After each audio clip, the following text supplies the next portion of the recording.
Hi, everybody! Alright, looks like it's time to do a little bit of costuming. Let me just make sure everything's live. I'm live on YouTube, which is good. And as far as Twitch is concerned...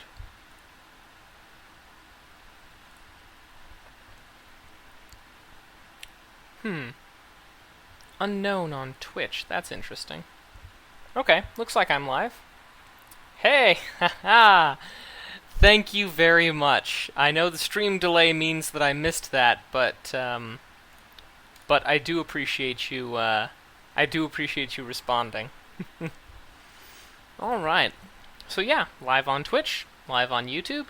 Good. Everything is in good order.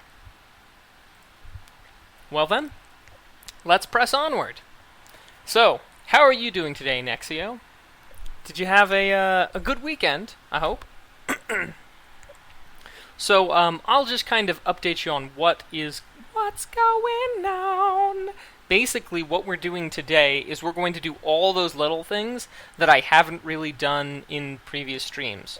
So, basically, we're going to fix all those little things that I was like, we'll do later. Like, for example, cleaning up the helmet so it looks a little less Magneto and a little bit more Mega Man.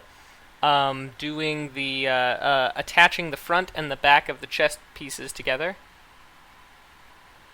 I know you didn't, and it is a shame, but nonetheless, we had a good time. We watched a couple of episodes of,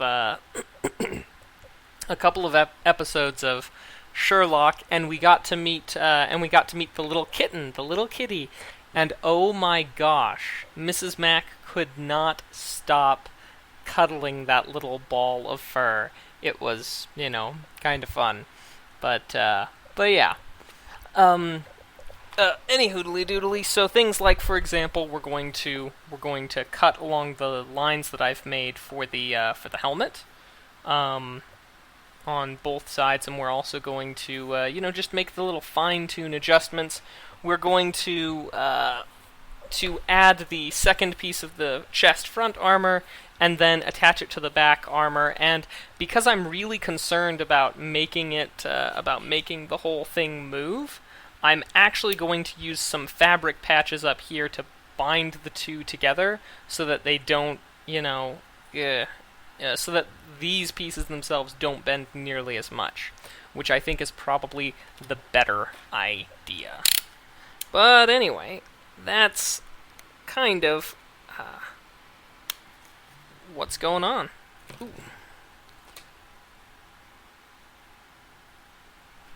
All right. So, for whatever reason, there's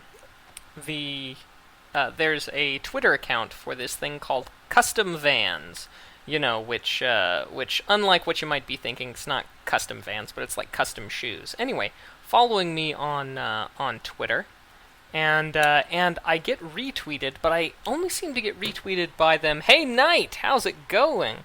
Mr. Builderer, it is going well. Better, now that I've seen you here. How go the classes? I mean, we are, after all, in the thick of the semester, of course. You've probably had, let's see, well, no, maybe midterms are probably coming up. But,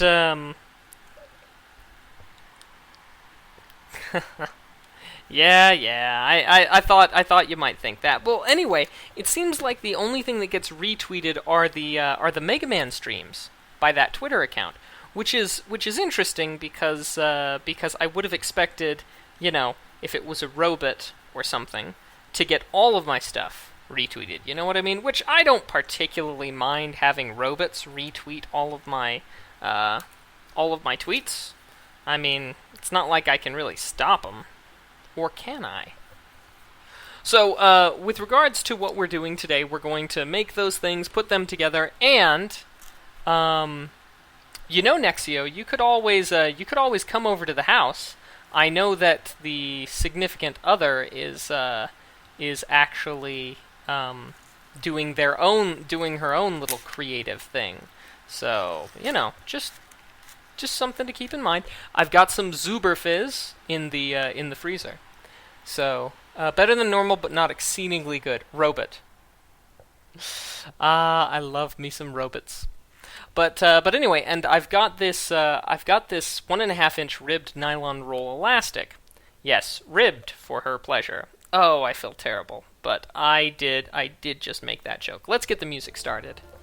So, anyway, I don't really know what advantage this is going to have over the other type, aside from the fact that this stays roughly the same width no matter how far you stretch it. Now, with that being the case, that's going to be important because I need to affix it with hot glue on both sides of the inner shin piece, and I want it to expand, but I don't want it to deform and potentially break stuff. So, I think that this is probably the way to go. So yeah, anyway, we're going to start working on that. All these little pieces that I've been leaving around, we're going to get to go. So my drop was a little bit off there, but oh well. And I'm going to start by attaching underpiece to the chest piece. So I've got my little registration mark there. Let me just come around on the inside and have a look and make sure that that fits everything. Yes, indeed it does. But I would feel just that much more comfortable. Illuminati confirmed. I would feel that much more comfortable if I just had a registration mark on the inside. On the inside of the armor, to make sure that I was in the right spot when I start putting this together. So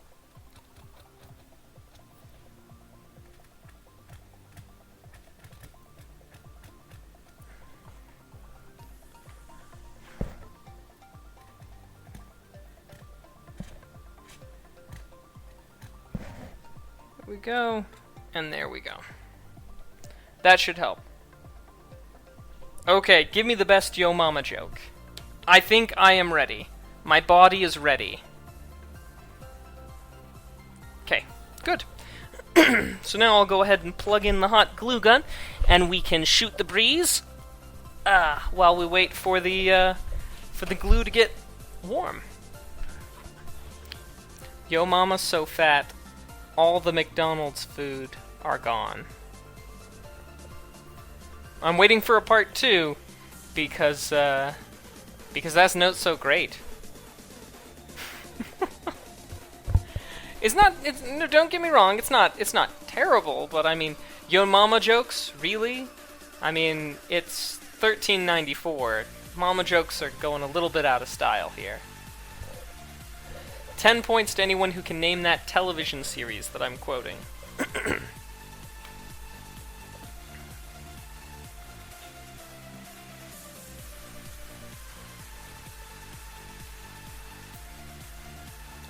Well, I'm sorry, Knight. You're just going to have to come up with better material. I think I'm just a little bit. I think I'm just a little bit too snooty for the Yo Mama jokes, honestly.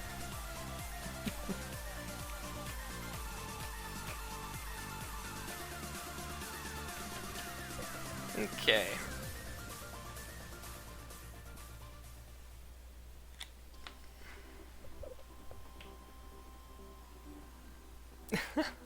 You are an educated swine. Yes, indeed, you are an educated swine.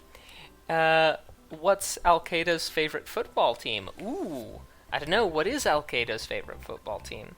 And the reference is from the television series Gallivant. It's episode 2 of Gallivant Season 1. Now, I don't know if Gallivant is actually going to see a Season 2, which is a shame, because Gallivant is a fantastic one.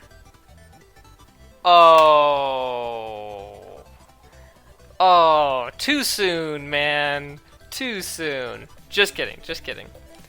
But that's a pretty good joke. Let's see how long it takes for this to set up after extrusion. Oh, not that long at all. Yeah, we gotta wait. We gotta wait a little bit longer. It practically sets up immediately. Now, I'm sure that this one got you more the reaction that you were hoping for with the McDonald's joke. So, for those of you who... Oh, what? The previous one wasn't kind of offensive? You may know that that I've dremeled down... Oh, nope. I'm afraid, Knight, that we can't have any of that. I'm afraid that we can't have any of that.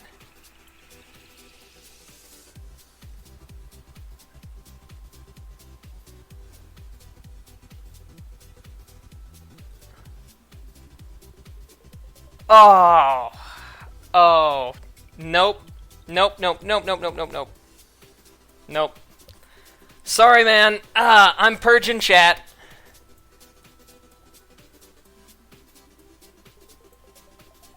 Oh. Oh. Nope. Nope.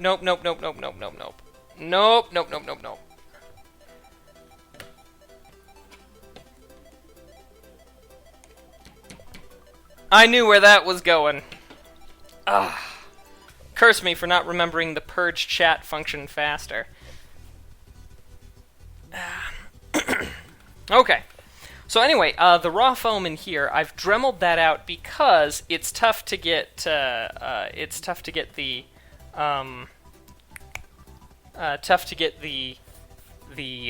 foam to bond on the textured side, on the finished side. Here's the thing, all of us have occasional lapses in judgment, even me. I mean, you know, you wouldn't be human if you didn't have the occasional lapse in judgment. However,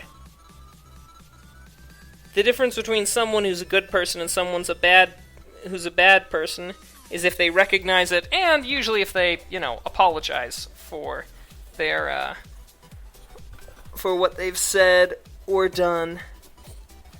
That's the difference. So, I don't think you're a bad person. That just wasn't, It's like that moment when Data's on the ship, and he's talking... and he's talking about, in, I think it was Star Trek Generations, and they were talking about, Mr. Worf was...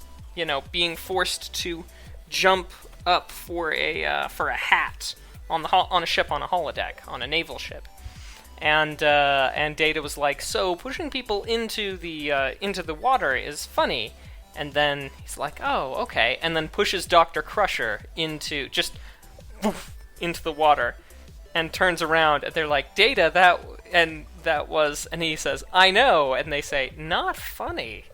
So, you know. Anybody can make mistakes.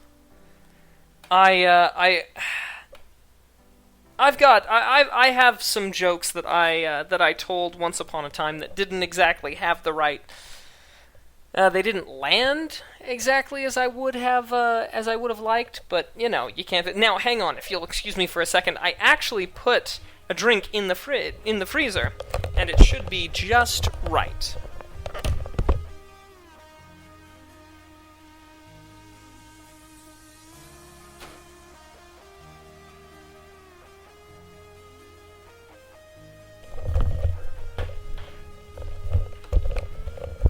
So what I have here is a bottle of Zuberfizz.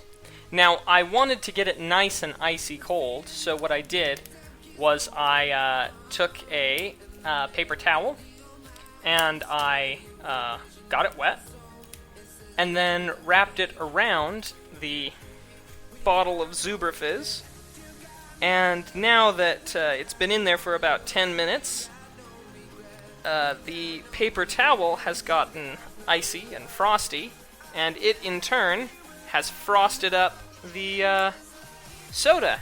So yeah. Zuberfizz.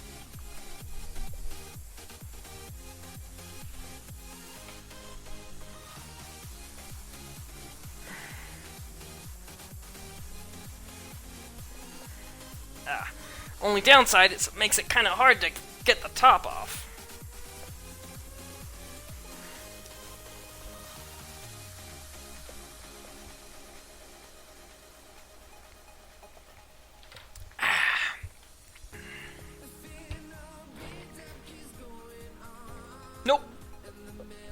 Nope. I actually, it was kind of funny. Some people tried that back in the early days when I was streaming. I mean, come on, man. Come on. Tried that back in the early days, and what was very fun about it was that, was that they tried it, and they were like, "Oh no, it was something behind you, it was a strange shadowy object, oh no, you better run, get out of your house, there's da-da-da-da-da," and they went on. And, I actually had my pistol, I had my revolver in the desk drawer, because back in those days I was working at the desk. And so I just pulled out the revolver and I was like, yeah, I'm not worried about anybody.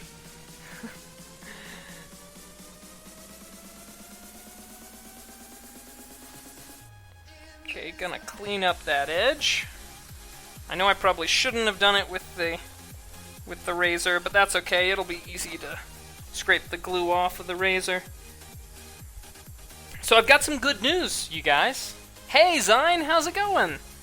So for anybody who didn't know, I was invited to be a part of this group called Retro Gaming Live. The Twitch channel is Retro Gaming Live TV, and it's a bunch of pretty cool cats who play old school games. People like Glory Hog, Toad, Kamehameha Hadouken.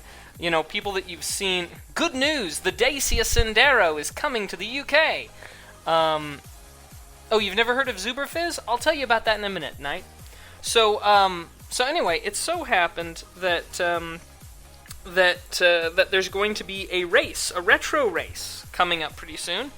And we're going to be, Saturday, the first Saturday in the month of October, we're going to be doing this fun race that is Contra, Mega Man 2, and Super Mario Bros. 3, all in a row, trying to see who can beat it the fastest. Now, I certainly won't beat it the fastest, but I might be able to tie for last place. Because most of these guys are speedrunners and stuff like that. So, that being the case, I'll be streaming from here, and it'll be restreaming on the thing, and the stuff, and it should be pretty fun.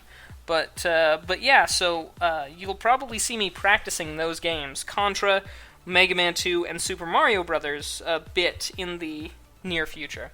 So let me catch up on chat. The story you just told about a revolver, do I know it? Well, no, this is a little bit different. What I don't like is I don't like multi-channel networks on YouTube because of the issues. But these were some people that I had already known, and I kind of trust them. You know, I kind of trust them.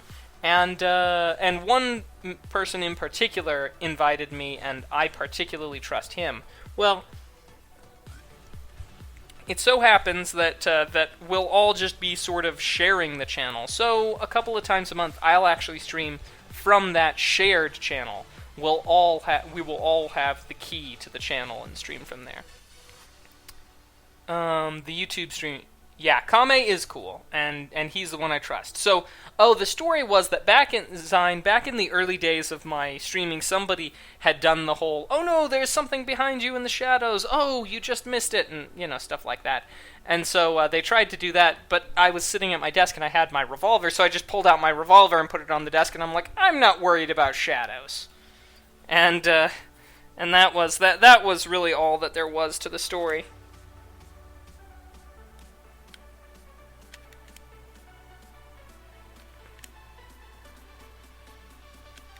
Okay. And there we go.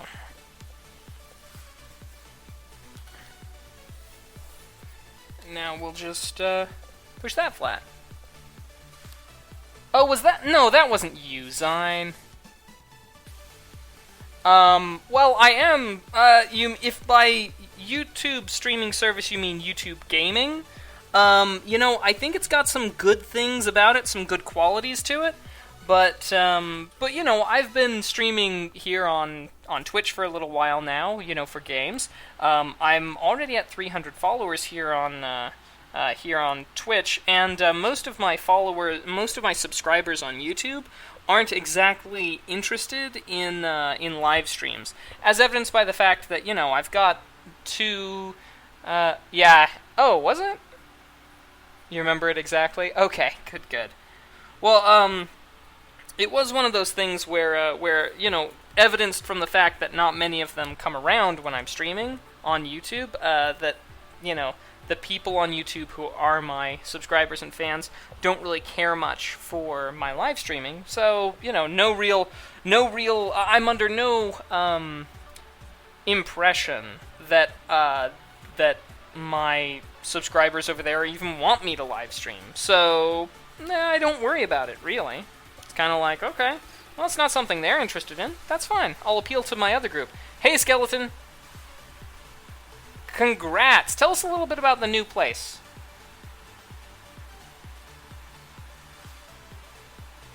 Zubafizz. Oh yeah, that's right. So, Zubafizz is a soda with natural flavors, made with pure cane sugar. We take pride in the manufacturing processes, ingredients, and packaging we use at Durango Soda Company, Inc. Each batch is handcrafted in small quantities with fresh Rocky Mountain water from the San Juans. We choose the pure cane sugar rather than the high fructose corn syrup and avoid harsh chemicals. Our finished product is then transferred to glass bottles, a superior container to aluminum or plastic for your taste, your health, and the environment. So twist one off and drink it down. It's the real deal. So this is interesting because I'm using the original cola, and it actually tastes sort of like a midway point between sarsaparilla and cola, which I love cola and I love sarsaparilla, so this is the perfect soda for me. And Nexio here in the chat, actually, Nexio's the one who gave me my first bottle of it. Because I got here right when you ended talking about the revolver. Okay. That's right. You were there. And you were there. And you were there. And Toto, too. Okay.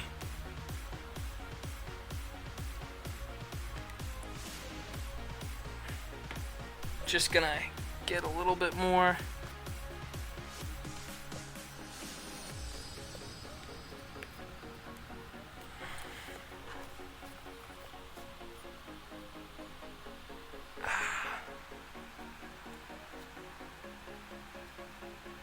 Hee trollololol.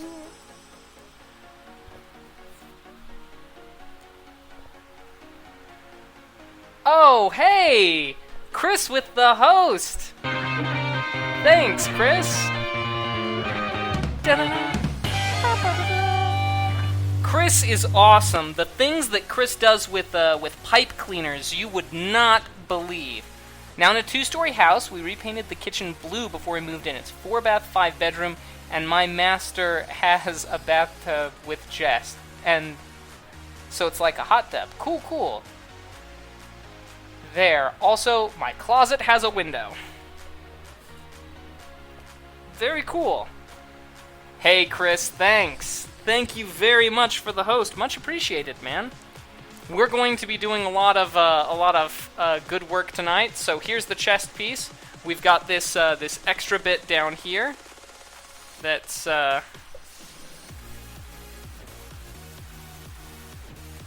this extra piece that we're adding. And now that I'm looking at it, looks a little off kilter, but that's okay. Not too shabby. That's part of what gives it the authentic feel.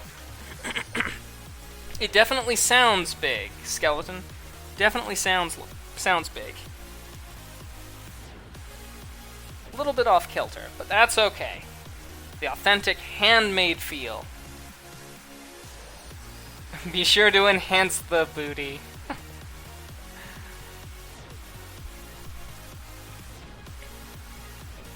So, here's a topic of a conversation. There are exactly 3 base pieces that I have not yet made. I haven't made the cod piece, I haven't made the blaster, and I haven't made the thighs. But as you can see from the drawing here, the cod piece, it doesn't, like, go all the way down. Well, I should probably head out now. Early morning for me tomorrow night. Sorry I can't be here, no. No worries, Zine. It's good to have you. Good to see you again, and we'll see you again soon. Thanks for coming around. Walking to the front door and that whole part inside his towel, and drop my iPhone. Ooh!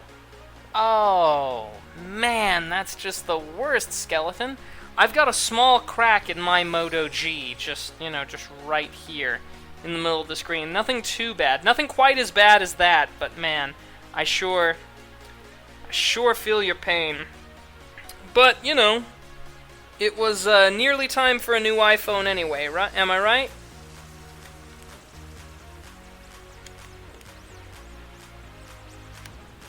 Okay, that's some hot glue there. Now we'll just use that. Nice.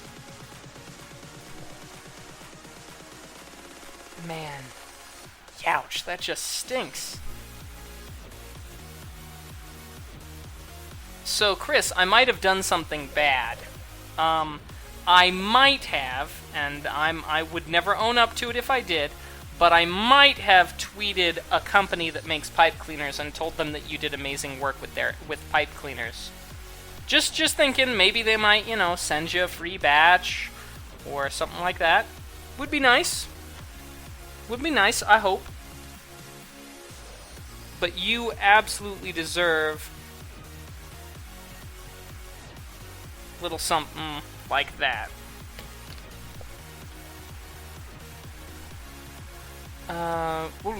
Good news is it was free from a friend. Nice. And you might get an iPhone 5 as a replacement.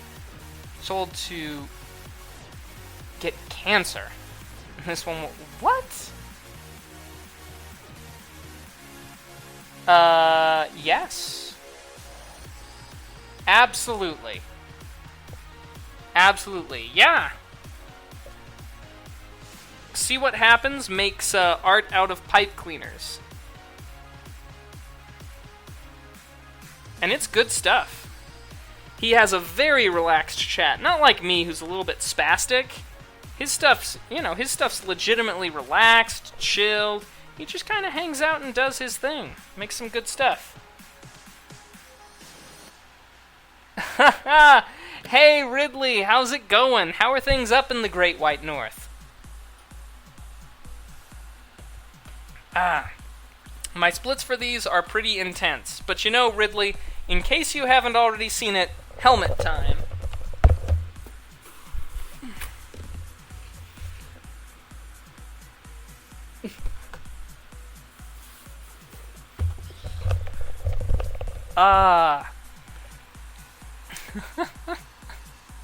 It's going good.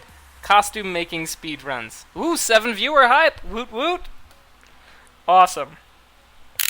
Awesome. Alright, so now we've got this piece finished. The chest plate and the sort of armor piece, underneath there.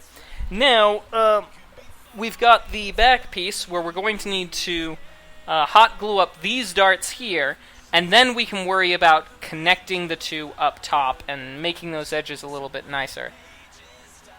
Nice.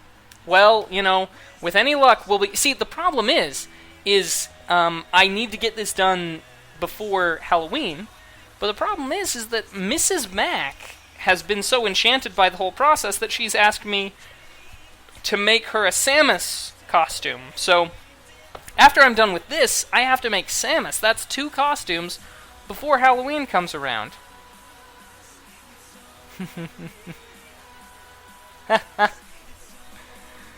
You guys are gonna get the carrot pyramid in. Okay, now let's see.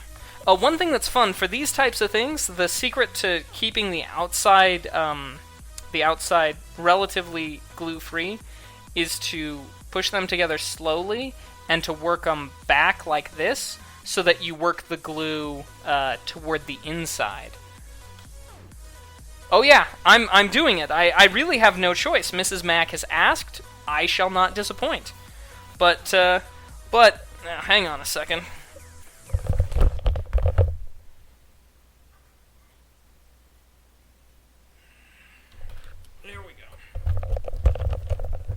So yeah, Mrs. Mac has asked, so I just have to. Don't really have much else of a choice, you know? I'm pretty sure that's in the marriage contract. That, you know, if she asks for a Samus costume, I have to make it for her. And if it's not in the wedding vows, it probably... Oh, sorry about that, guys. It probably ought to be.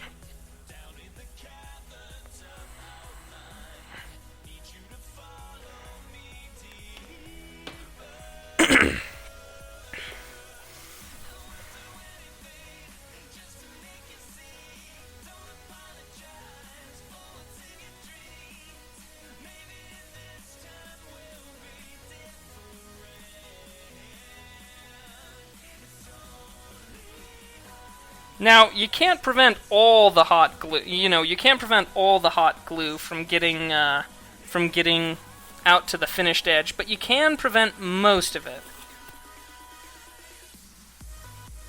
And so now we just wait. We hold it here, wait for the hot glue to set up, and then move to the next bit. Good at this. How about you make me a Proto Man suit too? Hey, Solid, how's it going? What is it? Is it the music? Is it the making? Is it the talk about making the Samus costume for the missus? Is it my talk about what belongs in the marriage vows? Do you want to take my Mega Man with you? He still doesn't have legs. Oh, what? Do you... Oh, hey, House. Oh, House, good news. The care package should be at your thing tomorrow, FYI, at your place tomorrow. Yeah, the things you can do at there. The things you can do with pipe cleaners. So now, that's all right. It's holding up pretty well, but there's a little gap here that. Excellent. Thank you for the house. Thank you for the house. Thank you for the host house. Much appreciated. And Carl Sagan thinks you're awesome. Not surprisingly. So I'm just going to put a little bit of hot glue in here, just to kind of fill that little gap. And I'll push it in a little bit with this.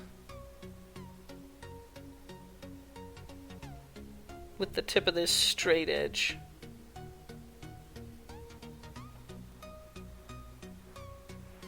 Okay. Nice. So what do we got? Oh yeah, right. With the craft stuff. Good variety. Well, good. I'm glad you like it. How do you host? Well, there are a lot of ways to host. But one of the ways is if you're on PC, or if you're on, web browser, you can actually click the host button underneath. If you are on mobile, there's a button now for hosting, so it shouldn't be that hard to find. So yeah. Or you can type that in your... Yeah. Yeah, not here. Can hot glue fill the gap in my heart after my dear wife Debbie passed away in 1895? Sadly, Knight, it cannot. And really, hot glue filling the gap in your heart is the least of your worries, because now that you've said that, everybody's going to be after you with a wooden stake to put an additional gap in your heart. So, don't just go around throwing around that you're a vampire all the time, okay, man? Come on. It's not safe. But yeah. So, can hot glue fill the gap? Yeah. So let's see here. Now, I think I missed, I'm just going to...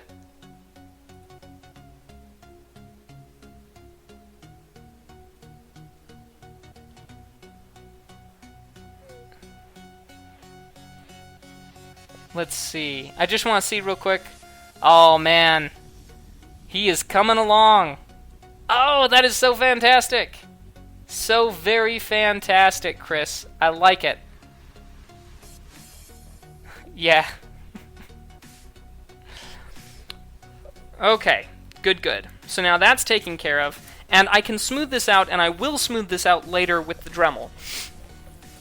Now we can move on to the opposite side to do exactly the same thing. I was going to say basically the same thing, but no, it is exactly the same thing. So yeah, now this one's going to be hard because if you notice, I actually made this cut a little uneven. It, bows out right here, so that's going to be tough to get a good solid bond without extra hot glue. So I'm pretty excited. Earlier, Solid, I was telling them about the earlier I was telling them about the race that's going to go on Retro Gaming Live. Now, Solid is one of the people involved, one of the main people involved, as a matter of fact. So it should be fun. Now, granted, I won't do a lot of speedrunning, but I will do the occasional occasional race.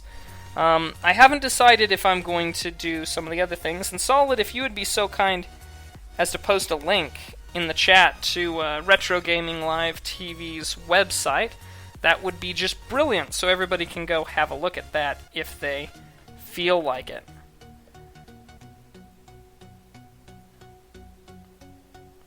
Okay, let's just work this back and forth.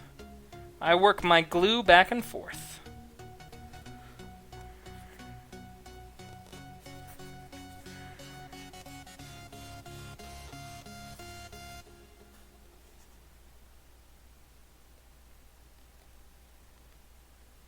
Okay, I'll just hold it there for a bit. Ah, thanks, Knight! Getting hyped indeed. Can take a selfie in the mirror. Is that because you don't have a front-facing camera anymore? 11 viewer hype! Woohoo! Sweet! Apparently, a Monday evening, everyone is so bored, so terribly bored, that they are, that they're coming around to watch me make some Mega Man armor. I mean, seriously, how bored do we have to be to think this is entertainment? Speaking of entertainment, I had the pleasure recently of introducing a lot of friends to a comedy called What We Do in the Shadows. It's about 4 vampires who live in a flat together in New Zealand. You should watch it. Gamepad is charging. I can't Mario Maker. Oh, which, by the way, Ridley, some of those moves that you were pulling off in Mario Maker in those custom maps were quite impressive. That Chain Chomp level, though, with the fluttery boots, I'm glad that you enjoyed that, because that just made me smile. After we expose you to some new viewers, I hope we could get you some more. Oh. Well, thanks, Solid. You know, it wouldn't be too shabby either. I mean, I really, really like the retro gaming community. The viewers and the streamers alike. They all have a very good... I didn't miss your knife full run, I was just really, really quiet. I caught about 90% of your knife full run before I wound up having to take care of some stuff in the office, sadly. Oh man, I am still... House, you might remember me complaining a bit about a former assistant manager who really made my job a whole heck of a lot harder. I'm still cleaning up messes that she left behind. Just saying. And today was one of those days. And it was really a shame because it was a mess that I didn't even realize was there until earlier today. And I was like, oh dang, now I'm going to spend my whole day working on this. It really put me in a sour mood most of the day. But you know what? We're here, we're having a good time, and all that work stuff is for tomorrow.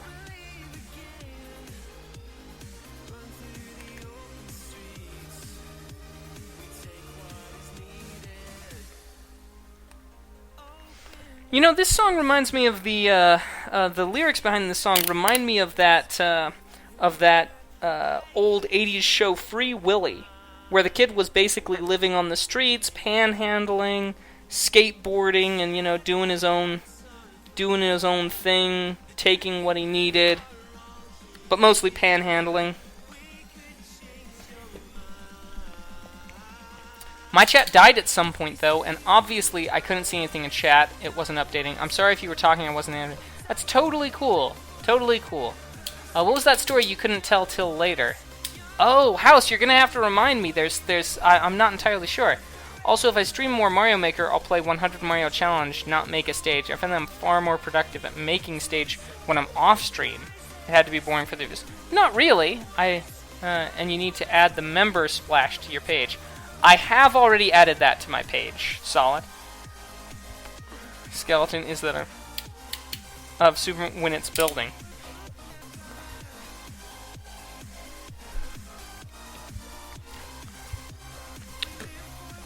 It wasn't. It wasn't too shabby. It was just, that's kind of my problem. I mean, I think these things are all interesting. Maybe other people don't, but I really feel sad because a lot of people who I like to watch stream during the day, right?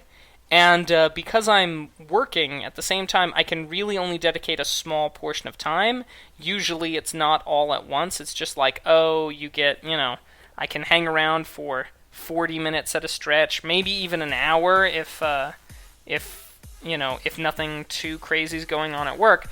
But then after that, it's, oh, I'm gone for half of an hour to an hour, and then, and then I'm back. Let's see here. Enjoy voying people. That's why you like me! And was all like, got a story to tell, but couldn't tell till after work. Oh, interesting.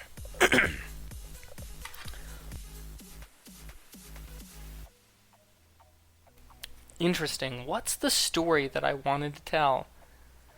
Oh, well, I could tell what I did over the weekend, if you guys are interested. I went hiking. I went for a hike over the weekend, went backpacking. It was a lot of fun. I sent Solid Frog some pictures, because we were on Skype earlier, but let me just see if I can't pull up. Yeah, this'll do. Hang on, I'm coming up to the camera so that you guys can see it. Just a second.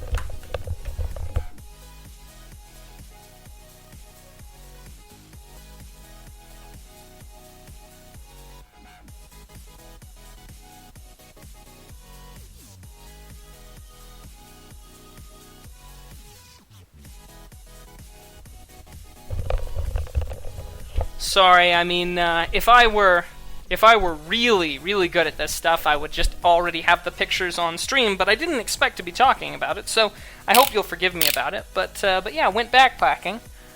Oh, well, hey, good news. I guess I'm being switched to a regular Monday, Friday, 8 hours a day shift. Oh, the evening or during the weekend. Okay. I'm always backpacking. Yes, indeed you are, House. But this was a 7-mile hike in...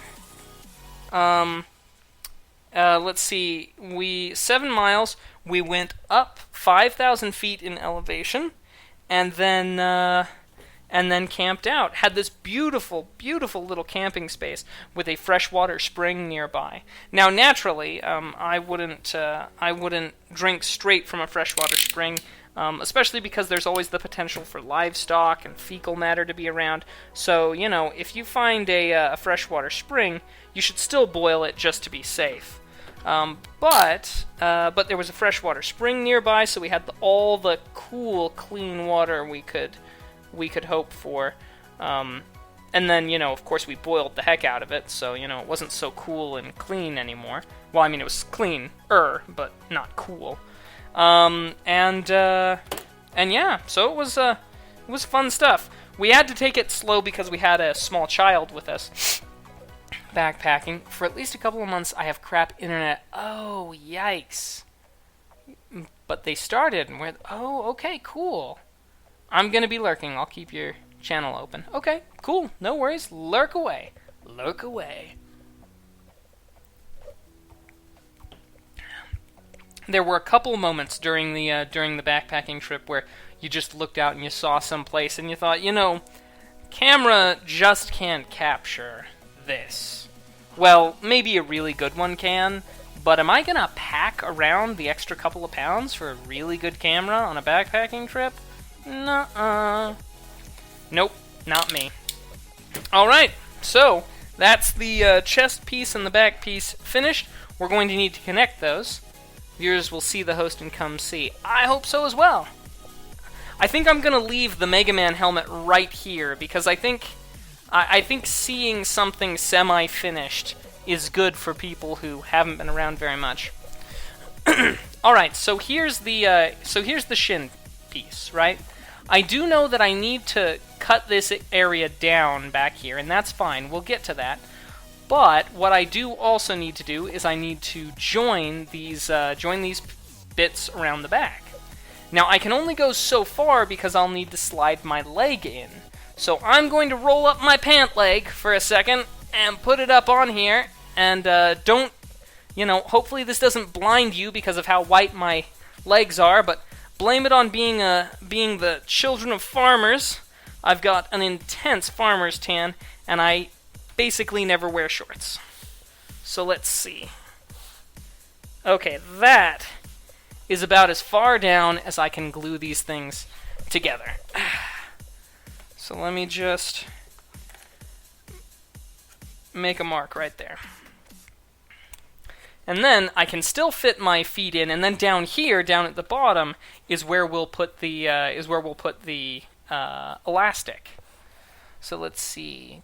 Hey Mac, do you have the pictures Mrs. Mac took of the night sky during the speedrun stream? Thanks, Skeleton. Thanks. No, I don't. She hasn't finished editing them and prettying them up yet. However, I suspect that when we do get a chance to see them, that they will be fantastic, because she is good at what she does. You could always use Velcro to secure the back together along both ends. Hey, Piercing Thread. That was something I considered, but I was just concerned that the Velcro, that I just wasn't concerned that the Velcro would work well enough. But do you think it would do a better job? Because I think I can hot glue it up to here without any problems. I can still slide my foot in and out fairly easily, and then the elastic down here to keep it tighter. This is a Zuberfizz. It is a cola, which is basically, it tastes half cola, half sarsaparilla, which makes it, in my opinion, the perfect drink.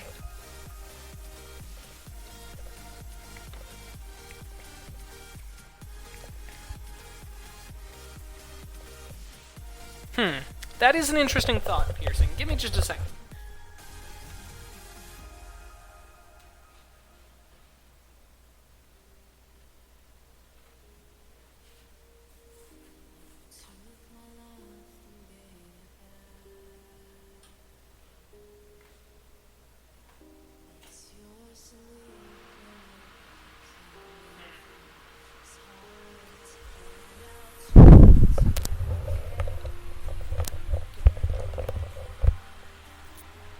Integrated ski buckles / latches.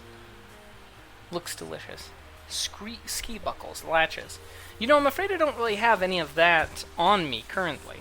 I do have some elastic on me, so I've got that. But yeah. And I thought that I had some small amount of Velcro around, but I actually just don't have. I just don't have any. And I'm kind of impatient. I know it's a curse, but I think I'm probably going to go ahead and consider this a test and see how well it works / if it works. And if it doesn't, this, I still have the pattern. It's easy enough for me to remake these pieces, so I'm not too incredibly concerned. And I've got plenty of time before October 31st. But yeah, I would certainly be willing, because I can see what you're saying. If I were to take a little piece of Velcro, hook side, and put it here and here, and then have the fuzzy side on the inside there to... Oh, I'm glad that I'm in good company, though. I really am. And then hook side in, and then fuzzy side out. No, hang on, just a second here. Just a second, think this through. I'm going to be wearing stuff on the inside that I don't want it to catch on, So maybe I ought to do fuzzy inside, hooked pointing out. Yeah, that's a better idea. And I could definitely see how that clasp up there and a clasp down here would be just perfect. You know, that's a good enough idea that I'm going to ask for your patience just for an additional moment while I take another look and see if I can't find that Velcro. Because if I do have it, if I do have some Velcro sitting around, then that would just be fantastic. So just a second.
Well, it looks like the Velcro's nowhere to be found. So, like I said, I'm impatient. At least tonight, because I kind of want to get all these pieces semi-functional. Like, for example, once I get these put together and working functionally, they're done. Then I'm just waiting for painting. So, oh, but it would be a shame to lose it. Okay, you know what? You talked me out of it. I'm coming back with Velcro. Instead, we're going to move on to the helmet, and we're going to make the changes. Now, this is a good implement, but let's face it, I need something with a little bit softer of a touch. Oh.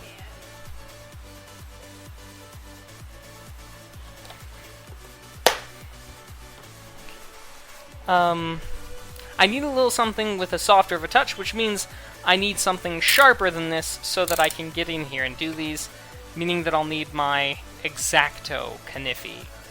My Sword of Exact Zero is what I'm going to need. So, let me break that out.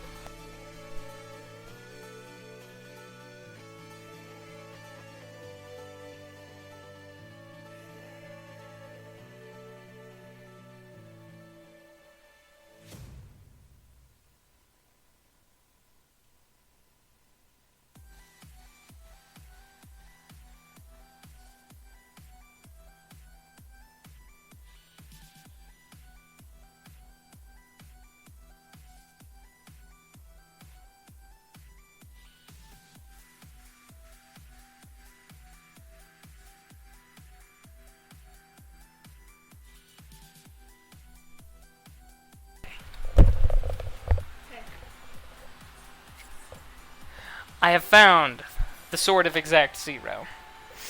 Alright, now this is going to be a little bit rough because it's already kind of curved and shaped, and I do want...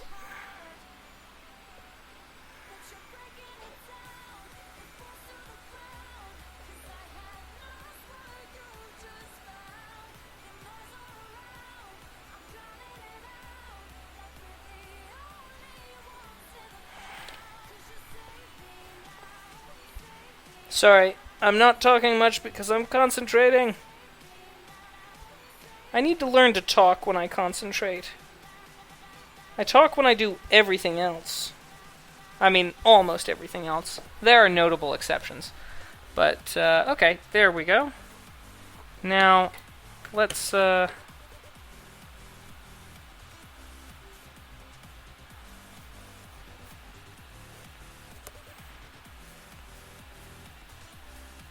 As long as these cuts are relatively straight, then I'm not so worried. Because I can always come in and I can fix them with the Dremel in case I need to.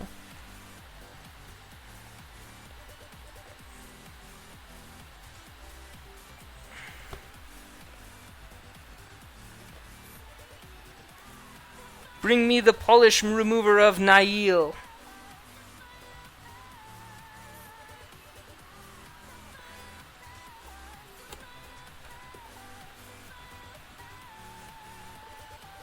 And the fleece-encrusted scepter of Q-Tip.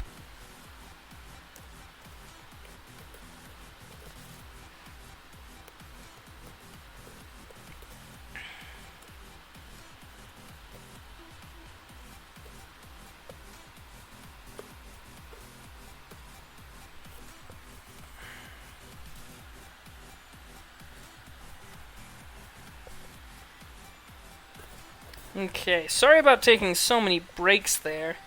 This just all comes down to not making front doors big enough. Or not preparing properly beforehand. I hope I haven't put too many of you off.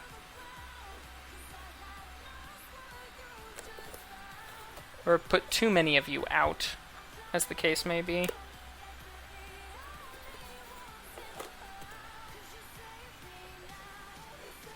There we go. Alright. Those Lego movie lines. So, basically, we're going from Magneto to X. That'll open up the, the helmet quite a bit. Now, the only thing I'm worried about is that I almost feel like that angle's just about right as is, but just needs to come down more. You know what? I'm going to make a slight change to my plan, because as I've been saying this whole time, it's really easy. Or I should say, it's really easy to take just a little bit more off. It's really tough to add more to the equation. And,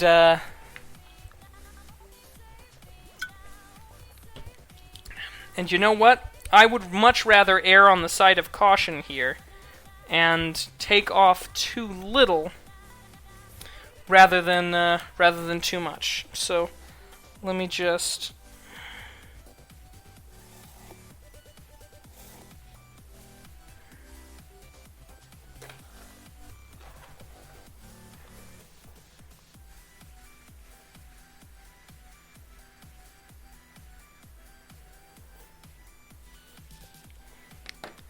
Let me just cut that a little bit back, but not nearly as much as the other, because these two were a little bit off kilter, a little bit out of whack originally. So...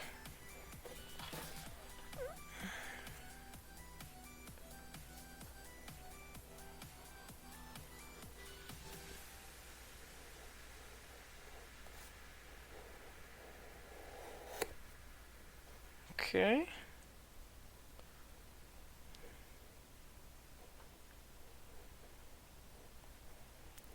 Careful not to chop off my own fingers. This is probably frightfully dangerous, and nobody should be doing this. Not even moi. But, oh well. I am, so deal with it. Who are you? My mother?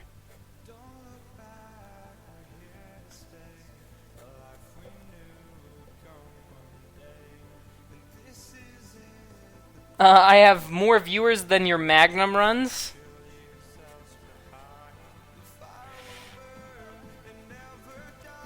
Well, House, I don't know about that. I mean, earlier today, you were, what, 13, 14 viewers or so? I could have sworn that while I was in there, we had something around the neighborhood of 13 or 14, which beats me out unless the viewer count has changed considerably since I last checked. Yeah, no, not quite enough. But that's okay. I'm glad that I took too little off than too much. Because like I said, can't add this stuff back on.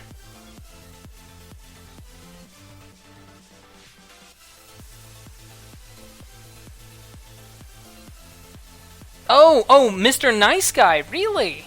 Hey, let's play with Death. Good to see ya. Good to see you. It's been a little while. Oh man, more than Mr. Nice Guy. Wow. Well, Mr. Nice Guy's playing Destiny right now, and a lot of his viewer base is built up around around NBA 2K16, which is fine. But he has known for quite some time that right about now he would be suffering some really a real lack of interest because. Or 2K15, because now that NBA 2K16 is coming out, nobody wants to watch 2K15. So he's just kind of doing whatever he wants until NBA 2K16 comes out. So yeah. But yeah, that's kind of one of the dangers of building your empire, as it were, off of a specific game. It's easy to grow a lot faster, I think. Just, sort of my opinion. It's easier to grow faster.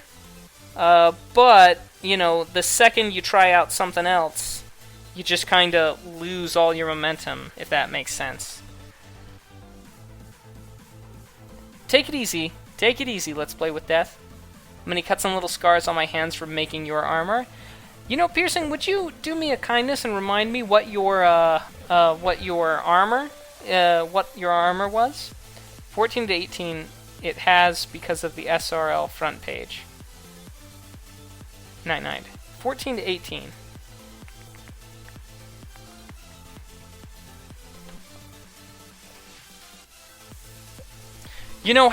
Again, forgive me for being a little bit thick, but I'm not sure I understand.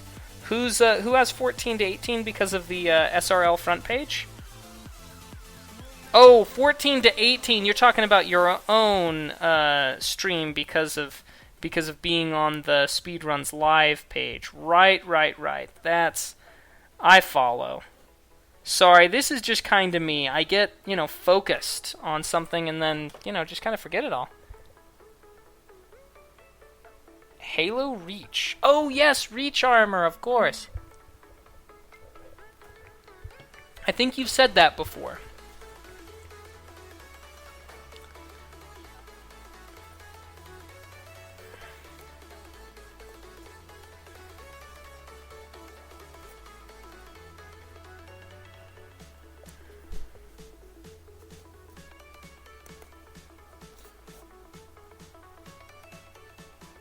Oh, yep, better be careful. Don't want to cut myself, and I'm almost through. I'm almost through the foam right here.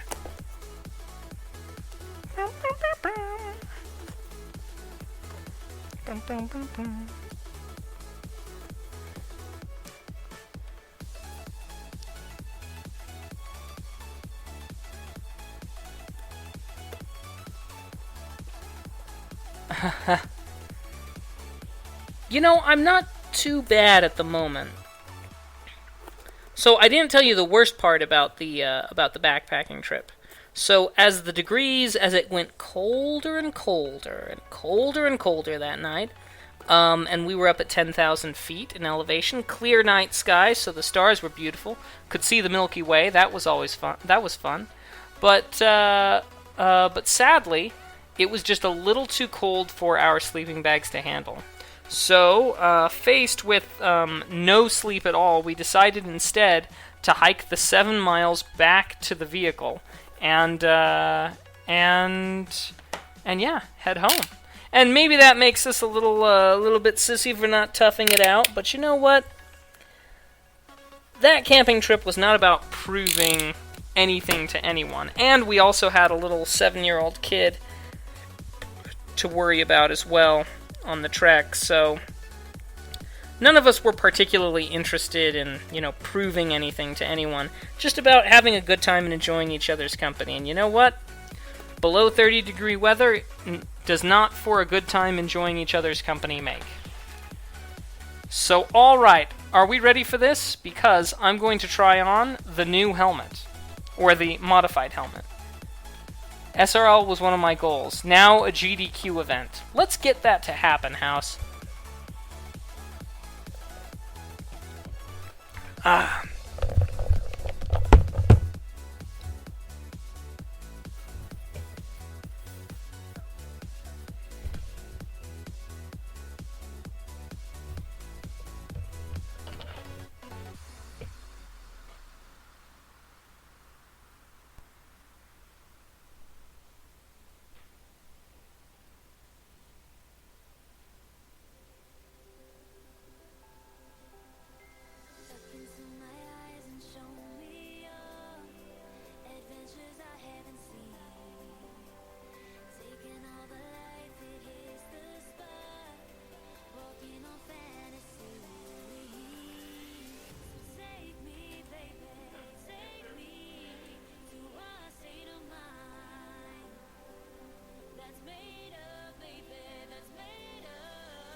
Sparta.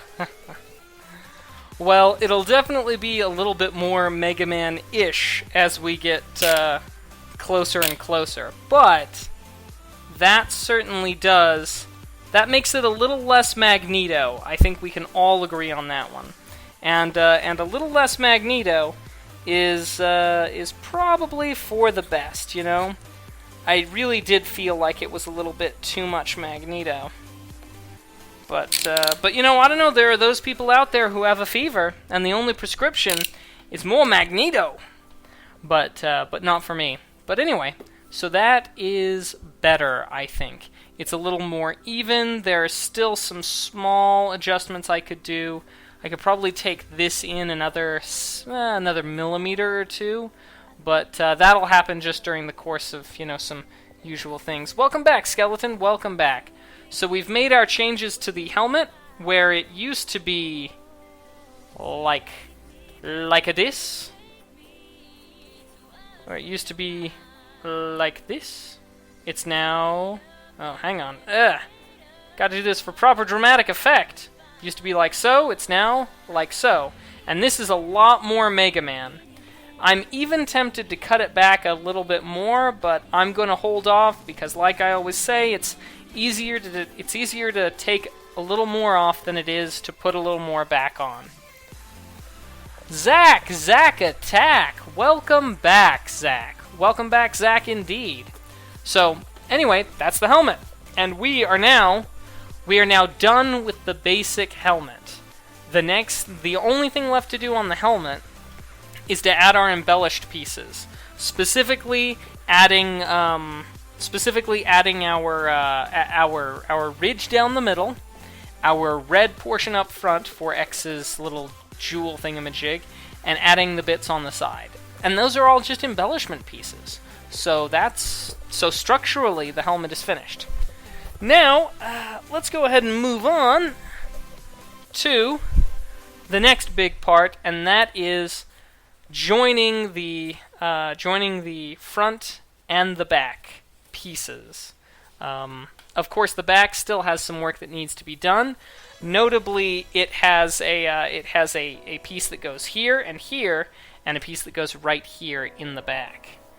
But yeah, symmetrical. No more cowbell. Thanks, Piercing.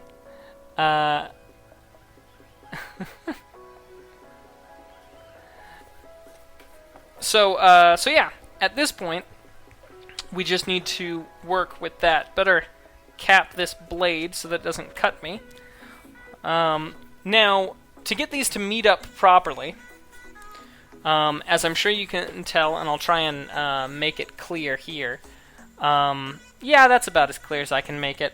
One of them has the sort, one's a bit more flat and one's a little bit more angled with the top piece. Now this isn't a huge issue because we're just going to trim this this front piece a little bit back so that it meets up more or less flat.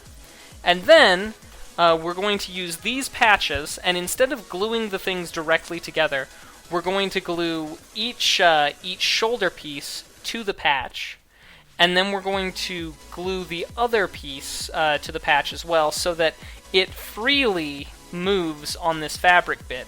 And then we're actually going to put a little thing on top, not quite a pauldron, but we're going to put just a little something over the shoulders to hide the fact that this is even there, so that we can still have the flexibility of taking it on and off really easy without damaging it through flexibility. Hey, Zach. Oh, thanks. No, I haven't been working on... Thanks, House. I haven't been working on it off-stream basically at all. I've even held off, with the exception of dremeling. Dremeling is the only thing that I've been doing off-stream, mostly because I can't really reasonably do it on stream. It's just, I have to be outside, where the dust doesn't get everywhere. So, yeah, anyway, I'm just gonna hold this more or less right here, and use my straight lines here as a guide. And you know what? This should probably be sufficient.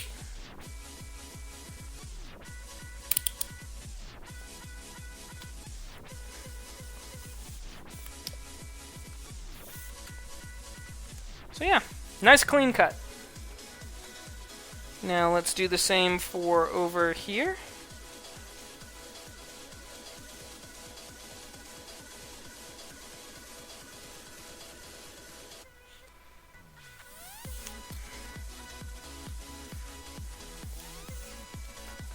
Okay, cool. Cool. And now these two sides should meet up a lot better. Oh, as well it should. As a matter of fact, I know your pain all too well. I experience the pains of moving very frequently. You wouldn't believe. So, alright. Now, the task is to glue these to the pieces up top. Now, as for down here, the armor's going to come around, and we're actually, you may notice... Nope, let me flip this around the other way so it's easier for you to see. Good. So, with these things meeting up at the top, this yellow piece is actually going to come in underneath. And we're actually going to have the whole thing come in underneath, because I'm not quite this big, I'm only about yay big. And we will actually cut this piece so that it receives this part here, and is, and is reinforced by this bit here. So, Mac, mark your calendar, Final Fantasy VIII on October 9th. Awesome. My calendar is marked. That's gonna be awesome. Let me see here. Hang on, give me just a second, House. Give me just a second.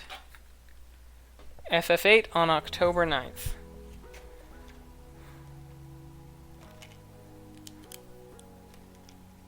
FF8, October 9th. Sweet. Alright.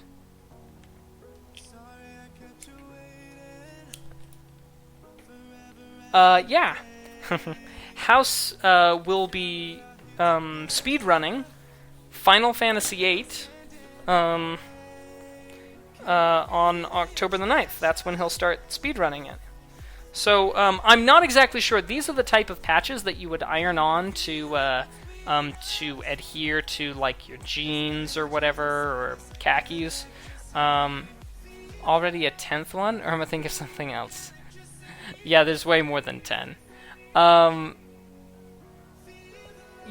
you have to have a free 8 hours to do it. I understand. This is the, I'm not exactly sure how this iron-on portion is going to react to the heat of the glue gun. I can guess, but I don't want the heat, I don't want the glue and heat from the glue gun, being negatively affected by the stuff from the patch.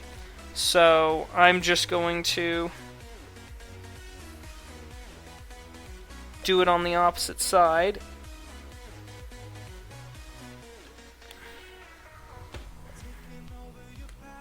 Ooh.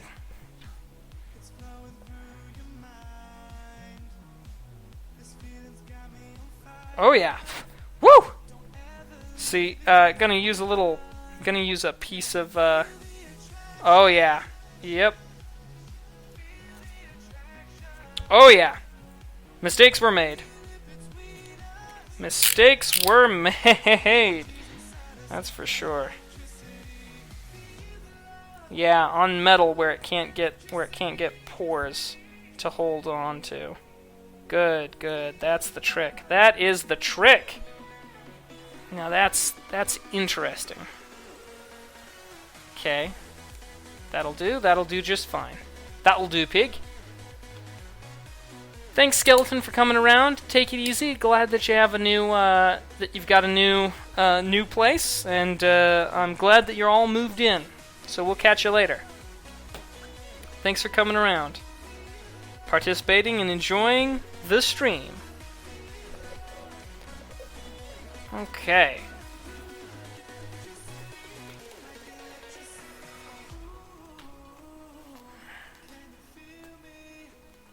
Yes, I can feel you. I feel you, sir. Okay.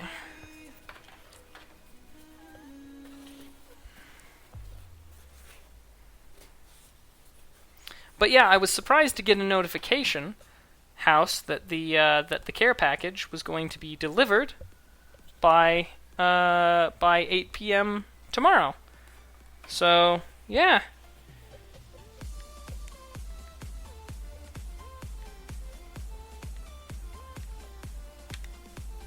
You should have what you need pretty darn soon.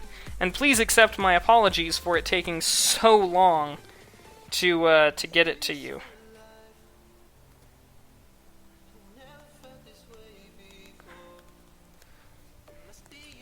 Whew.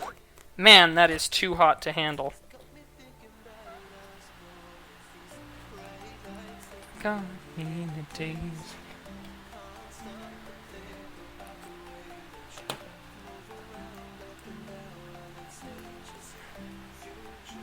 I haven't tried Goody. I haven't tried Goldie? I'm afraid I don't understand, House. QQ. QQ. Oh, that's right.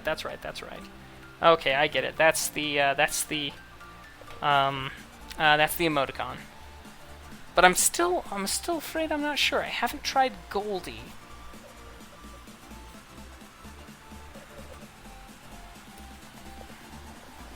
Oh, the overlay. Oh no, I have actually, House. I did it the other day when I was practicing. As a matter of fact, hang on. Give me just a second here.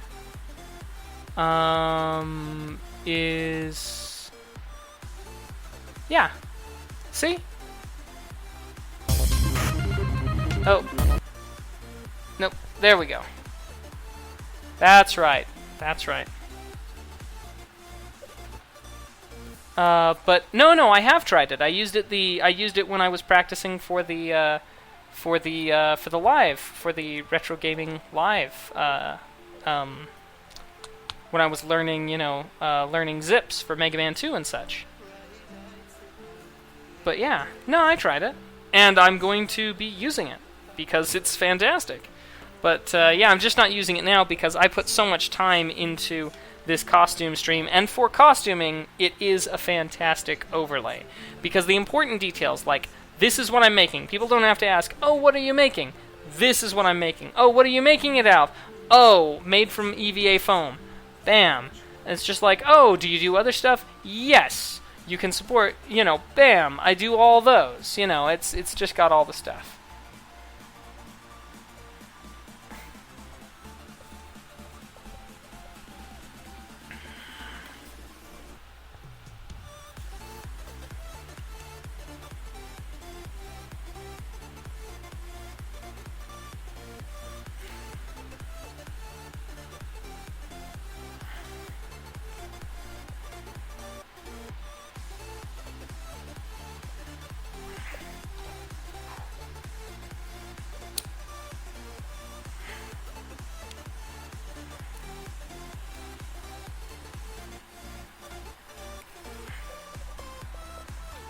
whole top screen up top.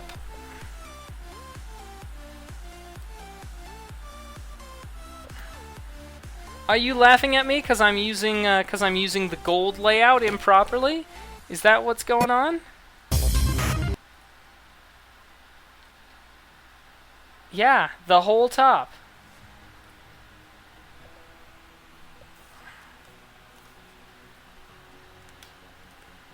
That's just how important my socials are, House. Don't think you know, because you did not know. The whole top screen. That's right. That's how important my socials are when I'm speed running. Ah, well, this patch isn't quite as straight, but that's okay because we'll be hiding this underneath those pauldrons.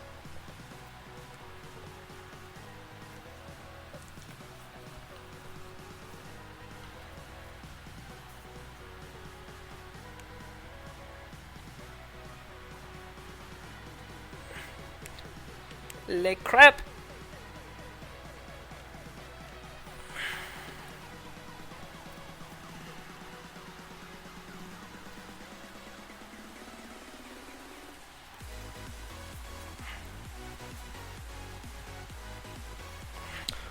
Oh man, that's hot. Very hot to be pushing with just one's fingers.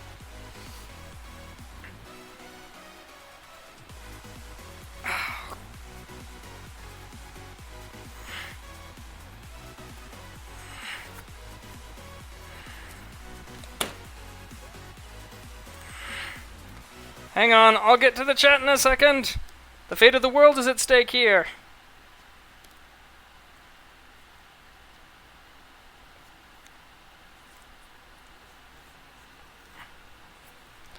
Whew.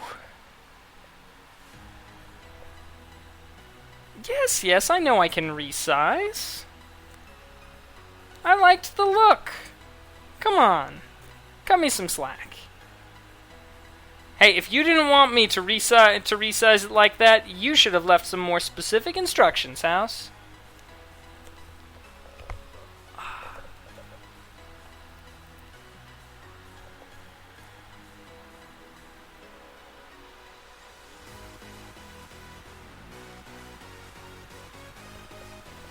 Okay. All right. So now the torso is some semblance of finished. We still need to cut out those pieces for it to you know. Also, did you save the cam one with? I did save that one. So basically, we will use this to just throw over the top, and put down, and swing the back closed. Now, with it being... Oh, what am I doing? Gosh.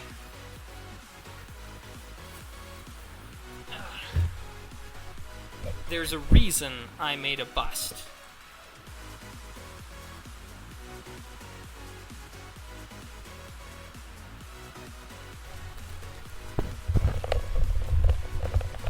So duct tape and saran wrap and foam mac is a little thicker around than I am, a little portlier, but still, nonetheless, he's very useful for demonstrative and creative purposes.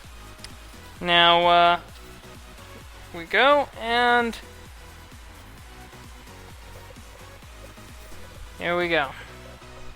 So, if you just have a look at the side here, you know, the back piece here comes over the front piece just a little bit, not too terribly much, but a little bit. Now,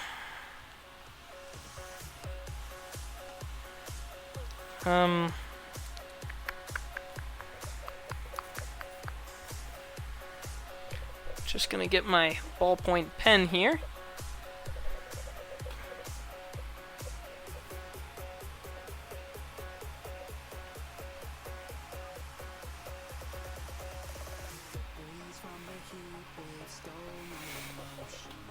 Good. So just a little cut there, and we'll hold it here.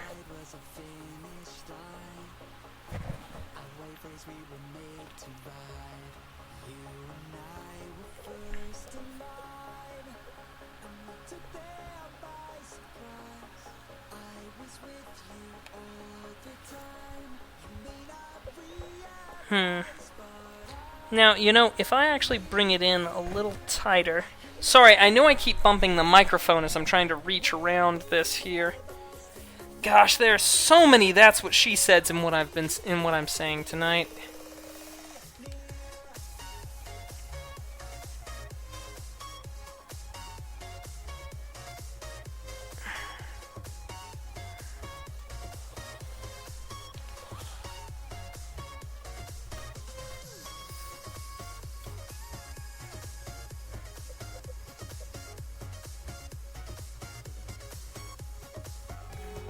There's a time for words, and then there's a time for action. Final Cosplay Corpse, thanks very much for the follow, much appreciated. I hope that my efforts are not too disappointing. If it what is it? Got a spam chat with Kappa.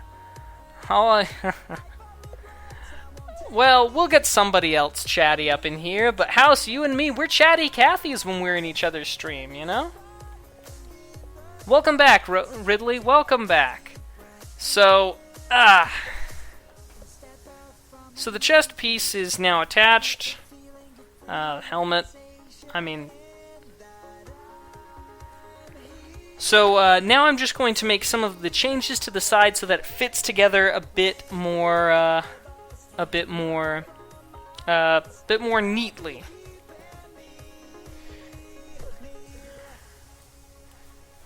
Oh, yeah. And so because of that, I can just go, there we go. Which I think is a much better option than if I had done it any of the other ways that are readily, that are good, that are ready options. Ooh. There we go. Alright, Final Cosplay Corpse. Sorry, working on stuff, too, so no hands to type. No worries. Thank you for breaking up the chat, everybody. Especially Ridley and Final Cosplay Corpse. So, I could say it Corpse, I could also say it Core, depending upon how you prefer. But I'll wait until you get a free minute and then tell me, "No, Mac, you're saying it all wrong!" Could it be? Is this the place they've waited for so long? Soon be evil! That angle is...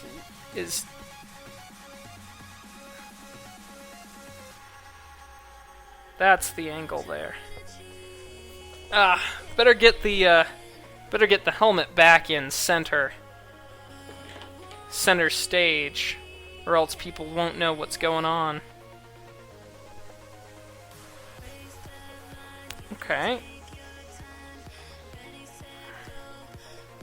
I might bring back text-to-speech. People liked that, but I know you don't. Well, hey, it's not no worries. You can bring back... It's your stream, House. Do whatever you feel like. I know that, yes, I didn't care much for the text-to-speech, but that's okay.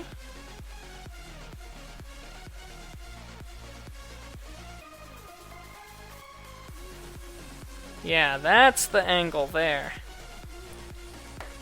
Yeah, core is the pronouncement. Just say final. You got it, final. Yeah, most people say core, other people say corpse. Because, who knows, maybe you were going for corpse. The final cosplaying corpse. But somebody had already taken that, so you just put CORPS. But yeah, core is what I figured. Anyway, welcome, and I hope that you're enjoying. This is actually my first attempt. It's rather ambitious, but, I'm having a heck of a good time. So I'm told that's all that matters. And I'm going to check this on myself real quick.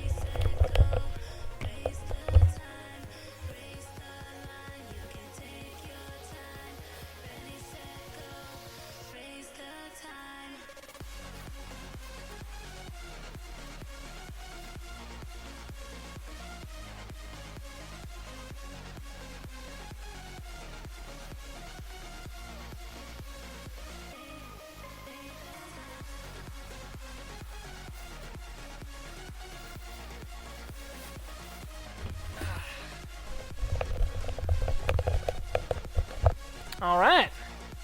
There we go.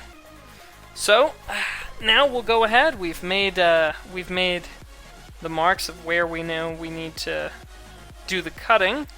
So I'll go ahead and do that. Where's my blade of exact 0? There we go.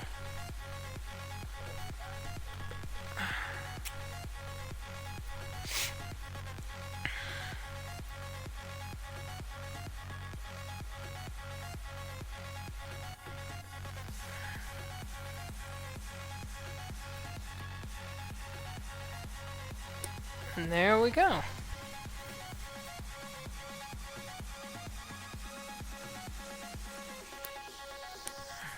Yeah, when I make assumptions about usernames, I usually get it wrong. And I've got a username that most people get wrong, and I like to have people say it right. I get Mactian a lot, and I really don't like it. But usually it clears up when I type action, faction, maction, or traction, maction. People usually catch on when I do that long list of similarly pronounced words. But yeah, I feel, and that's not limited to Twitch. I mean, my IRL last name is always getting mispronounced. Always.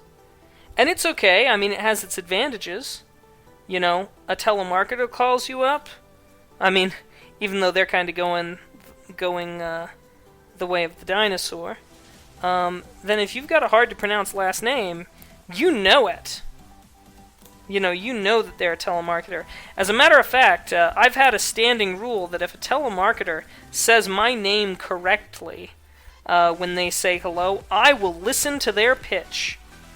Because you know what? By dang it, that person deserves a minute of my time. Mac, gotta get a Wii U and play Mario Maker. Easy peasy 10k viewers. Really? I don't know as that's necessarily the truth, because Robo Ridley was playing some Mario Maker earlier. See, there we go. And I didn't see 10k viewers over at his.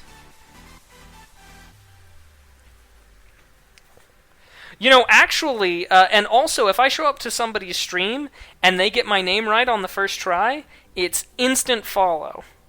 Because that's just another thing. Oh, you got my name right? Insta-followed. Now, of course, that does mean that there are some people that I followed and I haven't, been back around to their stream in a little while. Because, I've got a lot of people that I am following, that I watch at different times in the day, but, just the same sort of way, I really, really appreciate the proper pronunciation of both username and username as well as, IRL name. Now, fortunately, both my first and middle names are pretty normal.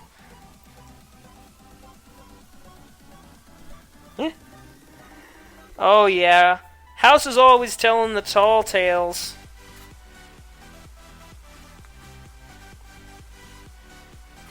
But he always ends a tall tale in a kappa. At least when he's talking to me, because he knows that I'm pretty gullible.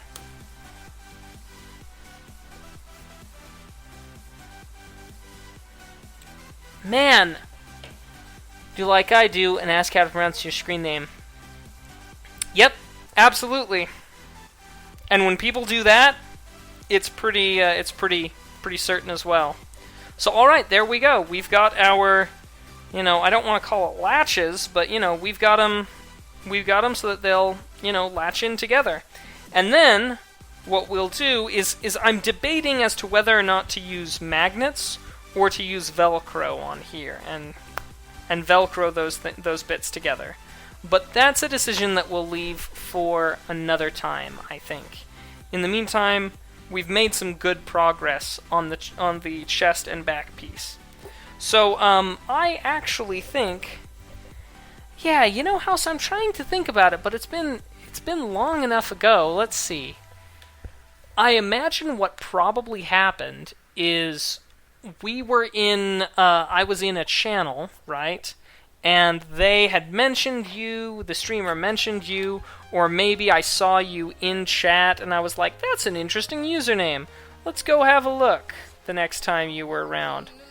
But I honestly don't remember. I've got a pretty darn good memory, but this might sound pretty mundane, but my memory's really good for stuff that I think I should remember this. And but for stuff that I don't really think about remembering, it's kind of a wash whether or not I actually wind up remembering it. So I mean, like, how I followed? Yeah, I don't know. But what I said yesterday when we were talking on the phone, yeah, I remember all of that. Just the way it goes. Yeah. One day I fully expect for you to call me at work. I do. And as a matter of fact, if that day never comes, I won't lie, I'll be a little bit disappointed if that day never comes. So now, here's the question. Gents and ladies, if there are any out there watching, best way to make this meet up, to make this join. Velcro is an option, but I kind of feel like magnets would be a better option, but I'm not entirely sure. Yeah, that's probably it. It probably was an ANCAP host. I really shouldn't, but you know what? I'm gonna do it. I'm gonna get another Zuberfizz. Magnet would probably hold better. Well, so here's the thing. Here's the thing that I'm trying to consider, that I'm thinking about in this. Yeah. Reef Leaf, you think that it'll fail? It's possible. It certainly is possible. Maybe if it's a neodymium magnet, if I get some of those neodymium magnets, that might do the trick. But here's the thing. Once I've got this, once I've got these pieces plastodipped and then painted, I'm going to want them to flex as little as possible so that the paint job remains good on them, right? So my concern with something like any bump and magnet slip, too many bumps and they lose magnets, and good magnets are very expensive. Okay. Okay, I'll have to keep that. That doesn't get me any closer, but I do appreciate the warning me away from magnets. But my concern is that that the Plastidep snaps or loop hooks. Okay. Latch it so it sounds fancy. Snaps or loop hooks. Okay. I could probably manage loop hooks. I could probably make that happen and come into. But my concern with something like Velcro, and of course this is being streamed simultaneously to Twitch as well as YouTube, and it's being archived there. So if you miss anything, you can check it out there. But my thinking is that when it's plastodipped and painted, I don't want it to flex much. And if I Velcroed it, then I would have to be, and I'd have to be flexing it and breaking up the paint job a little back here at the sides. Like the sound of snaps. I am a little bit concerned that I'd run into the same general problem with snaps, but I don't know. I'm going to have to consider it. Honestly, what I'm probably going to do is I'm probably going to look at what other people have done for things that snap together like this. Although I do have to say I really, really, really, really appreciate the input when I ask for it. That you guys throw in your experiments. It's very much appreciated. So anyway, between the resting here on the sides and loop hooks, I think that's what's sounding like the most appealing to me at the moment. But I think I'm going to give myself a couple, a day or so to think it over and think about what the options are. So anyway, that's the chest piece.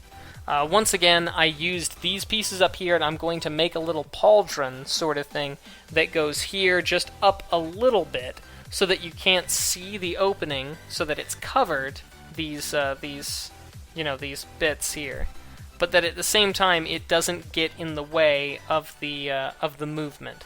So it'll be like a, sort of a hand cupping, a cupped hand sort of shape that will only be adhered on just the one side, and it'll come down, sort of flat, so that I can, open it and close it just fine. Well, the problem is that paints won't actually really sink into this, which is part of the reason why going for the Plastidip. The Plastidip will give it the sort of plastic coating. Excuse me. The Plastidip will give it the plastic coating that the paint will adhere well to, and then after the paint, then you can put a glossy finish on top. So at this point, I've come to the point in the evening where I'm done with that for tonight. We're done with the helmet for tonight.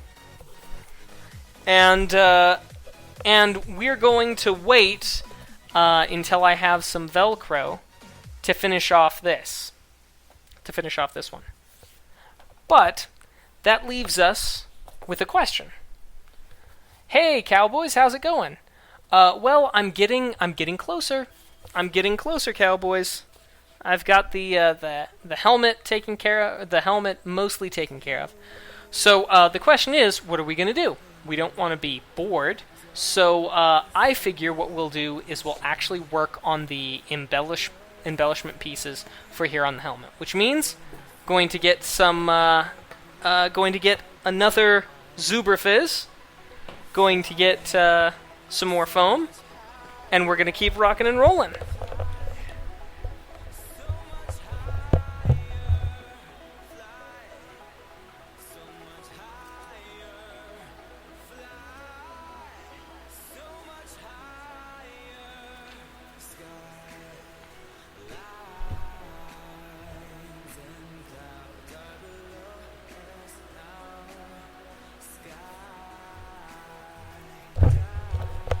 Blue for Mega Man, of course.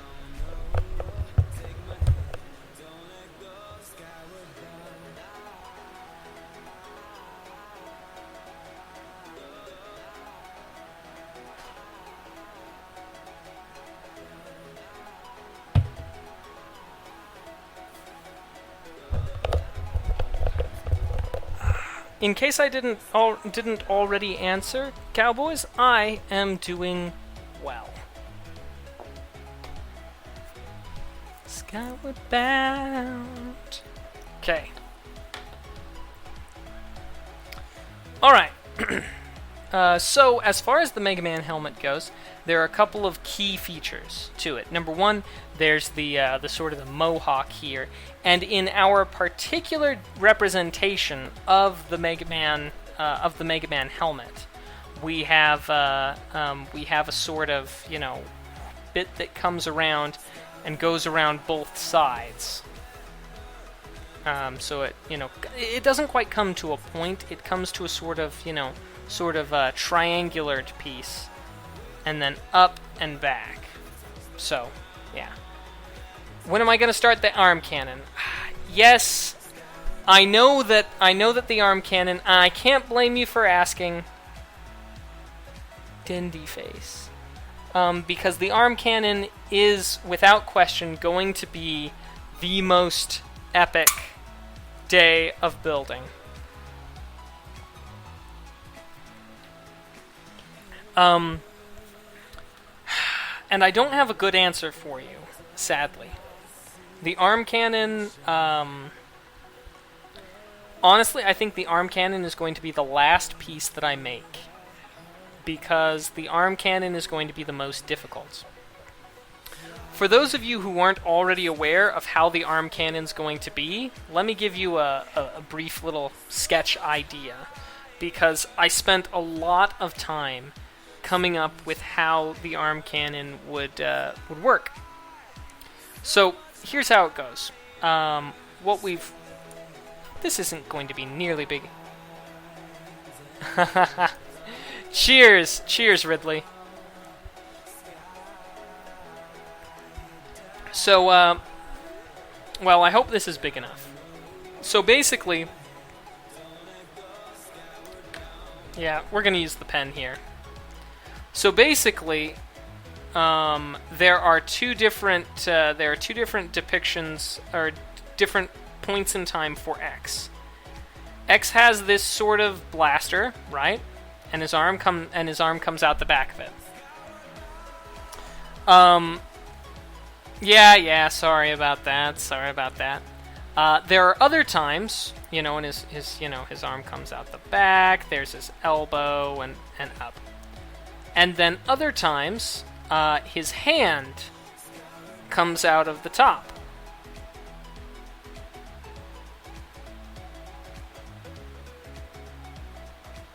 Right?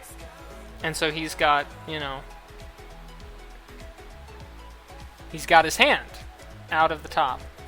And so my thought was, how on earth am I going to accomplish this? How am I going to accomplish a thing? Because it's super easy to do this. I could just make it so that it attaches here, goes over my hand, done. No worries.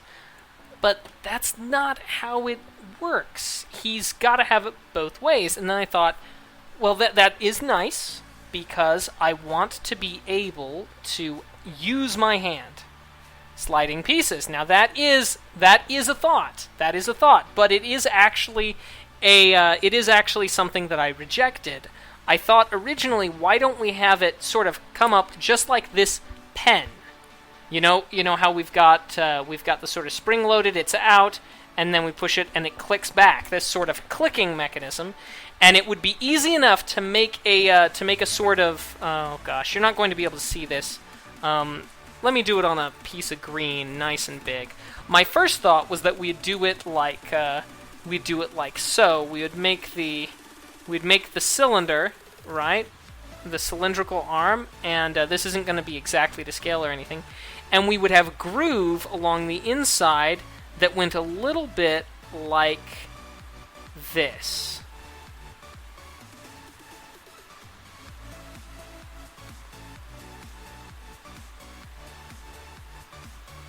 And that on the inside there was a pin, and we would have this repeated on the opposite side as well. And so what you did was you took the piece and you moved it up a little bit, turned, slid it all, or I should say, if it was up here, you would move it up a little bit. Or sorry, you'd move it back, up a little bit, turn, and then slide it all the way back, and then turn and put it forward a touch. And then you'd put it forward a touch, and then it would be more or less stable. I mean, it'd rattle back and forth a little bit, but you could move it back from back here, and then, you want to do it, move it forward, you go over, forward, back, and there you go, and you're covering your hand again. And that was my initial piece of a sliding piece, sort of based off of, there's a little bit of click pen mechanism. There's a little bit of vehicle transmission, or a vehicle, stick shift transmission in there. But then I thought, there's a simpler and, in my opinion, a more impressive way to do it. So instead of making it like that, so that it's one solid piece, I thought, what if I do it in two pieces? What if I make the pieces, and I'm going to draw this in center position, like so. And so, of course, the understanding is that on each side of this, we've got an opening, whether or not, you're talking about the arm or the blaster on the end. And this is not to scale. This is why Dr. Emmett Brown's plans always had some issues, because the plans were never to scale, but that's okay. We don't need to send anyone back to the future or anything like that. Okay, so we've got these two sort of hollow halves, and we've got a hinge on the inside of each of these, preferably attached somewhere there in the back. And then we've got a thing here. Back to the Future hype, indeed. And then these pieces kind of come together, and then attach on a solid wristband worn on the wrist. Now, again, not to scale, so.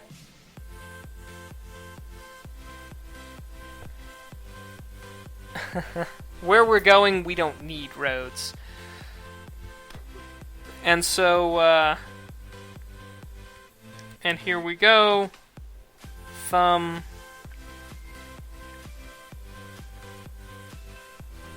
Fingers. And, arm and elbow. Again, sorry for my drawing. I'm pretty terrible at this. But the idea being here that when these two pieces come forward and snap forward, they're covering the hand. Oh man, this is really not to scale. These should be a lot squatter. But they come forward and they clip over the hand, and there's enough room inside that the hand, kind of moves around freely. And then when you want to change it back the other way, these pieces just kind of rock back and then cover the whole forearm, including the very wristband that's making them move. Now, there is one other item that I'm considering, two other items, really, for the blaster. One is that I'm considering making this some form of spring-loaded, so that I can actually pull it back, pull the pieces back. Okay, three things. I'm considering making it some type of spring-loaded, so that I'll pull the pieces back, and then reach down and pull something from the wrist and have them come around and click forward. The other thing I'm considering is tying them in such a way so that I actually pull it back with my offhand from a piece that hangs out the back and just but then push it forward. And I might be able to combine those ideas. And then the last thing that I'm considering that probably won't happen, because frankly it is beyond my abilities to manufacture, is that Nerf has made their new rival line of guns, and they shoot these small little yellow golf balls that almost look like the energy pellets that Mega Man shoots out. Almost. Ha ha, hardy har har har. And so I thought for a little while that I would be able to successfully integrate one of their blasters plus a magazine inside of the arm cannon. However, I just don't think I can do it. I'm almost positive it's beyond me, but I'm going to show you the stuff just so that you can see what I'm talking about.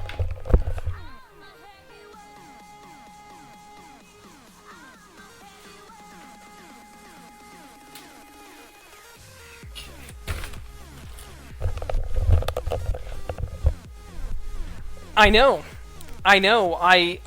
People would die. It didn't matter if I screwed up everything else about the armor. People would just flip their wigs.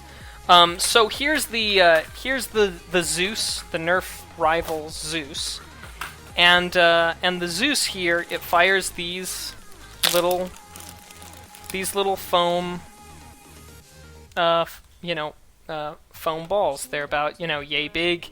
Sort of Nerf's way of trying to, cash in on the indoor paintball crowd, indoor airsoft, what have you. And they load pretty well. I mean, you can load pretty darn fast if you've got a table. And then, load it in fairly easily.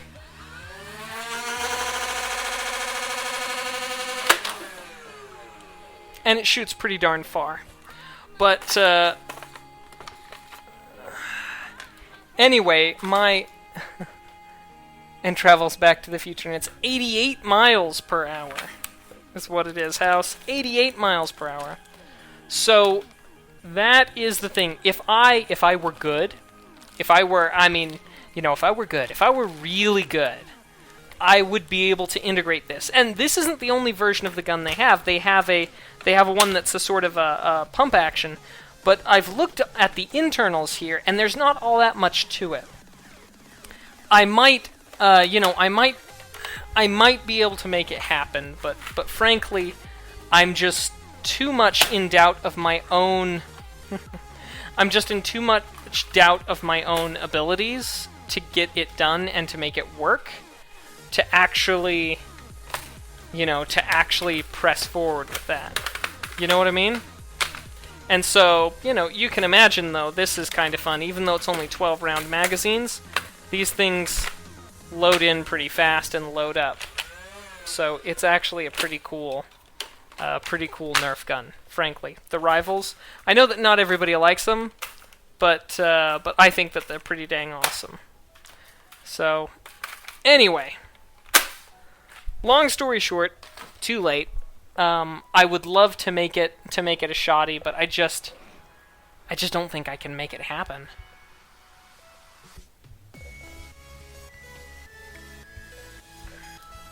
But I do promise, that I'll try. That I'll, and this is one of the reasons why the blaster has to come last. There are so many, unlike the rest of the things. I mean, this is easy. The chest piece, those are easy. I've moved through everything in stages. Hang on just a sec.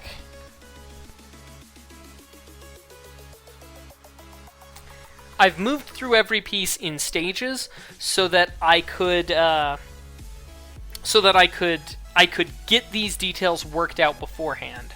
The least complex things I did first. The offhand, that was the first piece. And it was almost entirely based off of a Mass Effect design. There was no sort of thing. What I would do to make the charged shot, I don't know. But yeah, I've proceeded through each step in such a way that made it that I could think about the other steps. I could learn lessons from the arm, from the helmet, from the this, from the that, so that the more technically I progressed, the easier it would be to actually make it happen, because I would have learned along the way. It's the same principle in just any of the video games. I mean, we don't start out playing the last level. We play the introductory level, and we move forward in difficulty, and it's just the same thing. And so with this, that is absolutely, it's boss level. It is final boss level to that blaster. With or without an actually functioning shooter, it is final boss level. And, that's why I'm leaving it till last. Hopefully I can build up. We play Tornado Man first, exactly, and that's why I'm just moving through. Hopefully, by the time I get there, I feel confident enough in my abilities to make it that I can actually integrate a blaster. So that's the plan. Popular gun guy who uses lights and made different cosplay guns. I'm not familiar with this popular gun guy.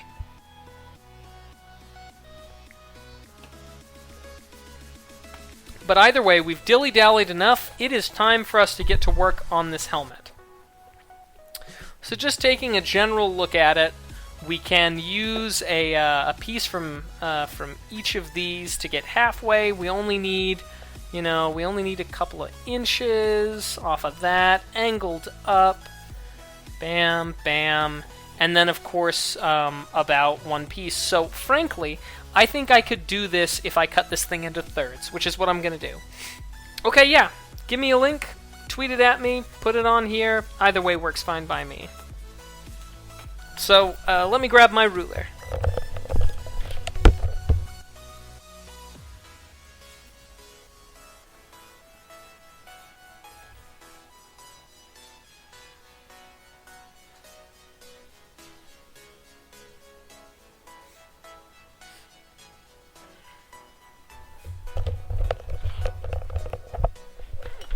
And just a fun thing, Ridley, I think you'll appreciate this the most.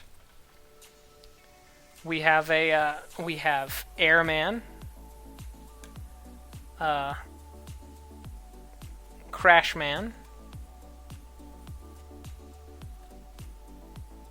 Woodman, Heatman, Bubbleman, Metal Man, Quickman, and Flashman. Hot Mama is here. Welcome to the stream. We're working on a Mega Man costume, but I'm sure that you can read. Gutsman. Ooh, Bomb Man doesn't show up quite as well. Fireman, Iceman, Elecman, and Cutman. One of these days, these things are going to find their way up onto the walls. You know, I don't think I don't think any of the Mega Man 3 has been made by these, but these are made by the Daily Robot. So, yeah, maybe, but I don't think yet he's made any from Mega Man 3.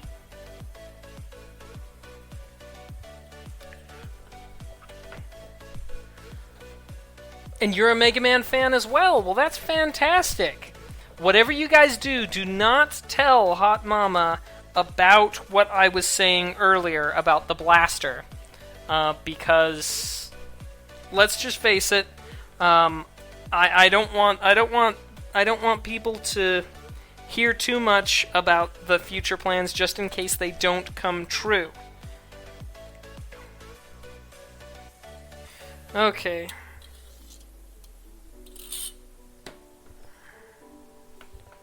Let's see here. We'll call it 22 and a half.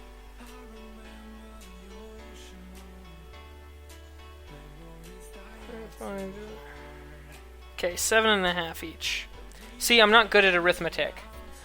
E-Ninja! Hey, how's it going? Good to see you, man. What time is it? Well, you can see on stream what time it is for me. Let's see here. 7.5. And that would be 15.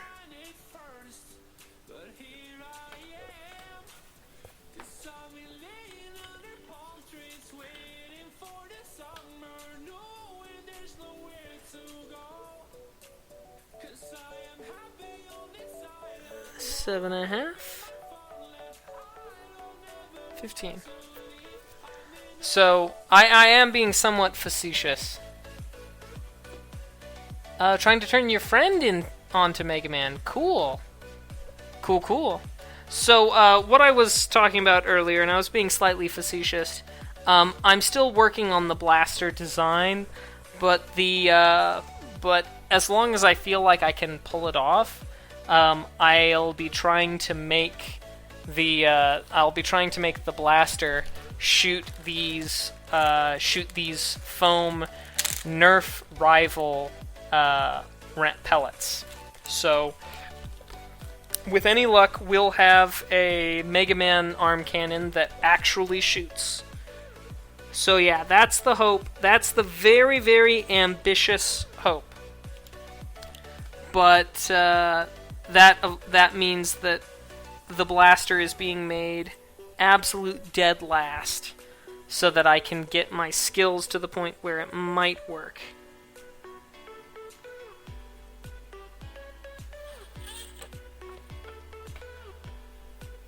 Oh, are you? Very cool. What are you making? Oh, you're trying to turn your friend into Mega Man. You're almost finished with the Mega Man costume. Tell me, what are you making the Mega Man costume out of?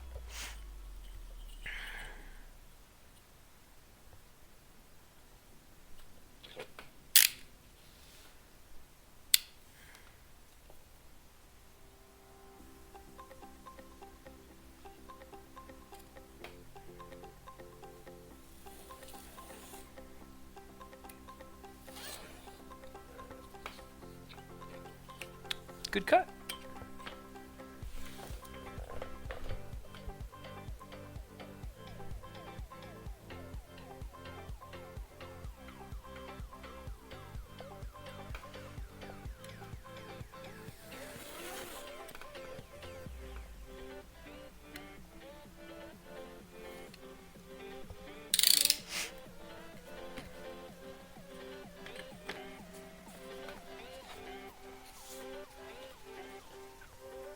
Okay, 3 roughly equal pieces. Cardboard, okay. Cool. Well, hey, don't worry. If you would laugh if you could see what I tried making the first Mega Man costume that I tried making, what I tried making it out of. You would just laugh your head off. It was really quite sad.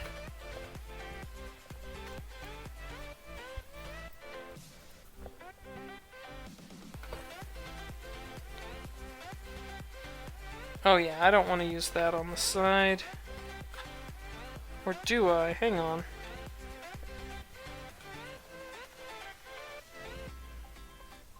Yeah, these two are the thinner ones. And this is the thicker one. Okay, yeah, this is the one on top. Oh, hey, House. Welcome back.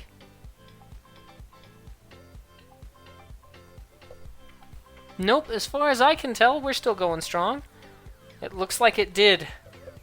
Looks like it did have troubles for you. Okay, so let's see here. Oh, did it go on both? We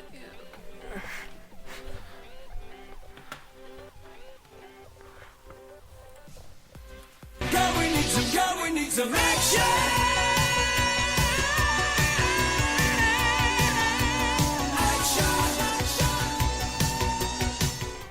Thank you very much for the follow. Hot Mama. Much appreciated. Let me actually check this real quick. Okay. According to Twitch, I'm still live.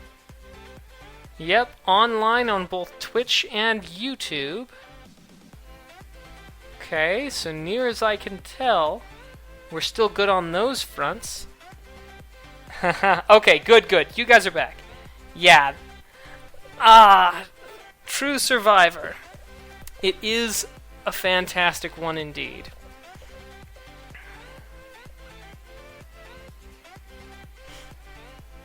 Okay, good.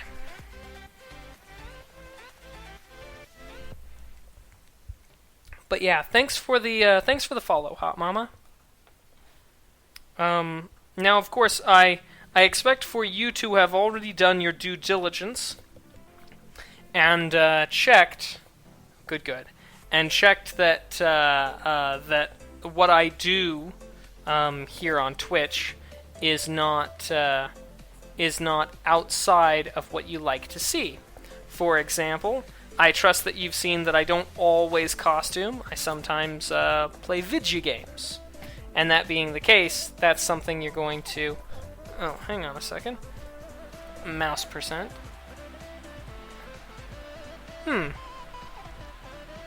Yeah, I don't know if you can't whisper. I mean, I'd see it. Of course, I don't have mine... I'm just capturing the chat, so they'd see the whispers as well, so it's sort of a moot point anyway. But yeah, I expect anybody who follows me to have done their due diligence and be okay with what I like to do.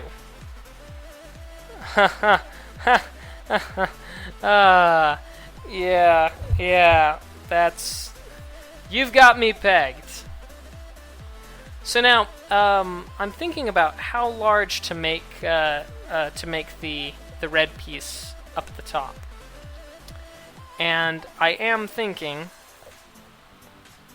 that I can probably get away with something about like so. Let me just.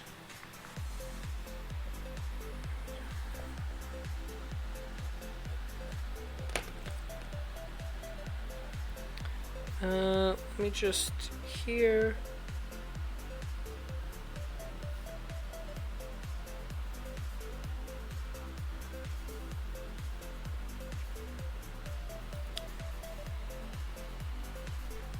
Yeah, I'm not gonna do as good of a line on this second bit. There we go. Request Halo 4 Marine helmet. Hello, Proxy Sir Gaming! Ah, thanks, House. Thank you. Let's see, but they can't click it. True, they can see it, but they can't click it. I do appreciate the request, but after this, Mrs. Mac has already requested that I make Samus for her. So after I make Mega Man for me, or that Mega Man there, I'll be making Samus for Mrs. Mac. So, yeah.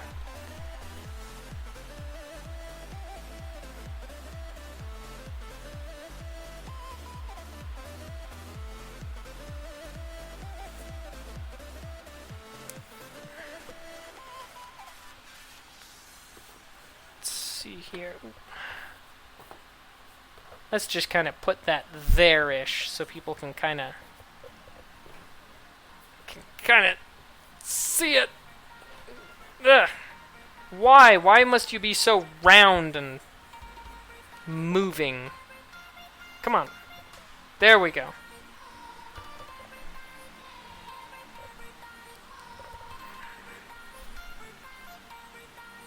So right now I'm using the 6mm craft foam, picked up from Joann's Fabrics, and they do so much more than fabrics.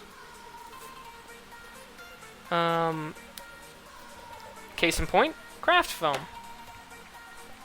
But anyway, this here, we'll put it about here-ish, and then lay it back, and that'll leave us enough room for the for a triangular, or for a sort of that shape of thing up here.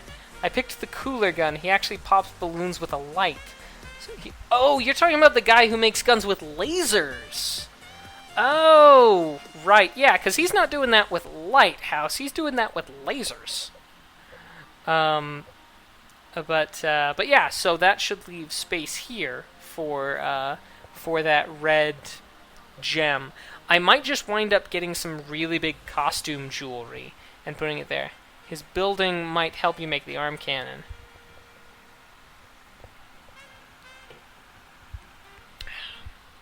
Okay, I will absolutely take a look into him for that. Now, I am going to score this down the middle so that it makes it easier for a to fold it the way that we want. Everybody, everybody, everybody, everybody, everybody.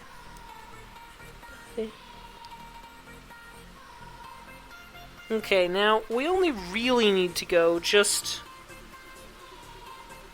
a very small way to either side.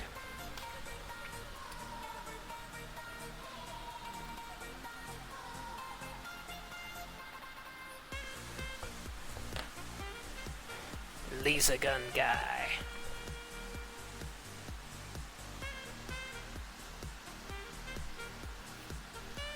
Do-do.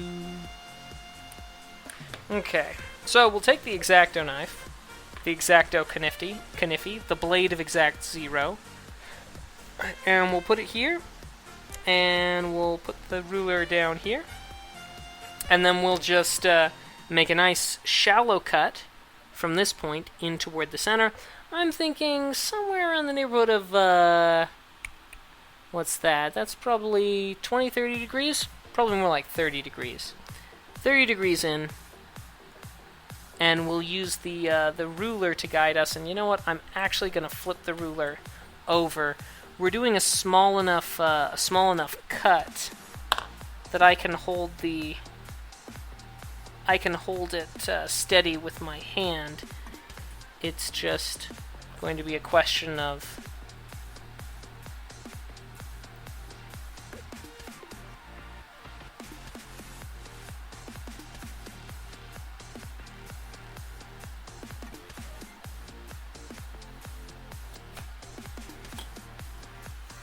okay, good enough.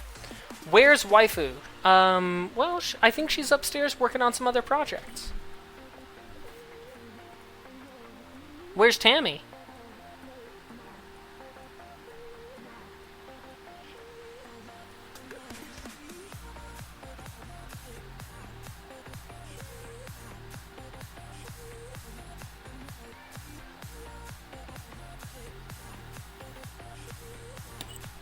Okay. Well, it's not as good as it could be, but it's alright. Oh, upstairs. So just a little bit more work here.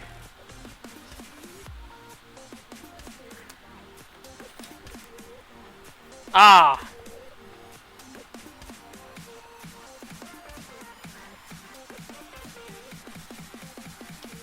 Guard duty, yep. I understand.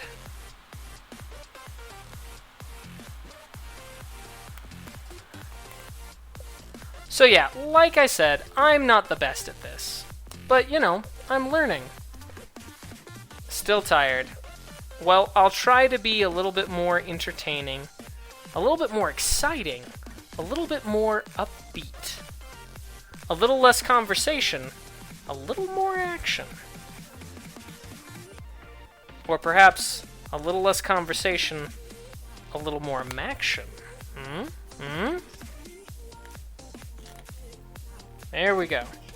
So alright, so we've gone ahead and it's going to be a little bit hard to see, but that might be better. A little groove down there. We don't need much, but it will be enough to kind of curve it. Now we don't need to curve it all the way down. So that's not, that's not going to be important. But a little bit of curve to it is going to be good because of how this, how this sits. And then it'll be pretty easy to have it curve all the way down and still leave that nice little thing there. And a little more, haha. Yes, indeed. Take that, Ridley. I got to it first.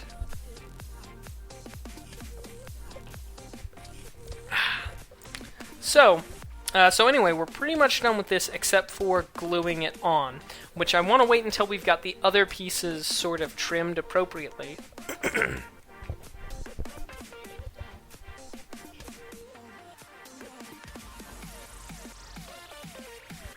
I want to wait until we've got the other pieces trimmed appropriately before I wind up, being done with, putting it all together. Especially these pieces that need to come around the back. I'm a little bit worried about how those are going to turn out. And as a matter of fact, I actually might, instead of having them come all the way around the back, because of how that will look, I might actually extend this piece down all the way to the back, and just have these pieces come, up and terminate here, or terminate, a little bit farther back. Actually, the more I think about that, the more I think that's the way that I want to go with it. So that's what I'm going to do. I'm going to have them terminate right here. Give them a nice little round bit to them. Now these sheets of 6mm foam are $2 a piece, which is basically what the big EVA foam runs out to, which is kind of a shame when you think about it. Now, I do want to reproduce the same angle there, so what I'm going to do is I'm actually going to use the original helmet pattern, and I'm going to just take the curve off of that pattern. Sorry about this in advance, but I'm going to take the curve off of that pattern and just trace it onto there.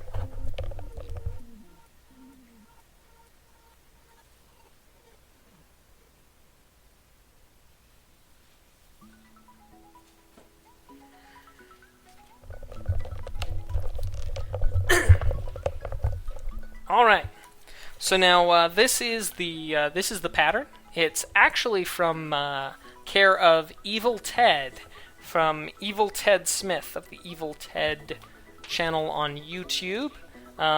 He's occasionally on Geek and Sundry and a few other places, helping them make stuff because he's kind of a cool guy like that. But yeah. $2 a pop. So we'll reproduce the front edge, and then we'll reproduce this back edge.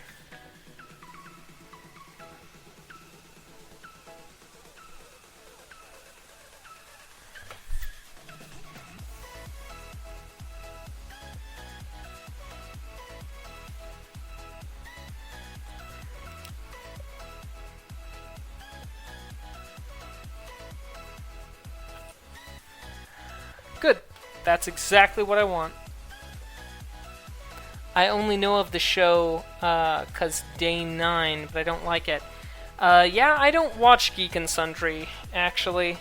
But I know that Evil Ted's on there because he's tweeted about it, and I was a little disappointed because I went to the, I watched it. I watched it once because I wanted to see him on there, and the two women who with whom he was working to make some armor, and too much sellout. The two women with whom he was making armor for a giant teddy bear, one of them seemed like she was kind of into it, but the other one just seemed so incredibly uninterested. And I was, and in my mind I was like, I don't care what, I don't care if you are interested or not. You are all that much. You are running a show. You are doing, you've got some entertainment going on here. And you have asked this man to come be a part of your thing. I don't care who your guest is. You owe it to your guest stars to, at the very least, pretend to be interested in what they're talking about and what they're doing. And especially if they're doing it, if they're, like, teaching you something, you owe it to your guest star to pay attention. Now, I don't know if they're always that way. If this one presenter in particular is that way always, but she was then, and I was really annoyed. And actually, it annoyed me so much that I'm not going to watch any more Geek and Sundry, just because I'm like, I feel like that's very disrespectful to the person who's come to help you with stuff. I had very much the same reaction to something I watched, and this might surprise you a little bit, but I have done, as a very religious person, I've done some watching of Richard Dawkins's stuff. And as far as Richard Dawkins goes, I feel like he is always incredibly disrespectful to especially women. I mean, that man could not be more disrespectful of women if he tried. and that kind of BS just doesn't fly with me. And yeah, so anyway, he's I've watched some of his work, and whether or not I actually agree with him and the things that he says is beside the point. But he just can't seem to be respectful of especially women, and it's kind of like, gee, man, yeah, way to be a colossal knob to half the population. Not like that's a bad idea or anything. Sorry, I get a little bit ranty this time of night. Oh, they did a thing with the Super Mario Maker. Okay. I don't know them. Don't watch any YouTube thingies. Yeah, outside of the people I follow, that is. Yeah. Well, you said it, House. You said it. Although it was interesting, following the whole the kid in Texas who had that bomb thing, Richard Dawkins was took time out of his busy Twitter schedule to talk about how he about how that kid shouldn't be getting anything because he was doing these with like terrible intentions. And, anyway, he went on a bit, but I'm like, yep, Richard Dawkins, way to be, buddy, way to be.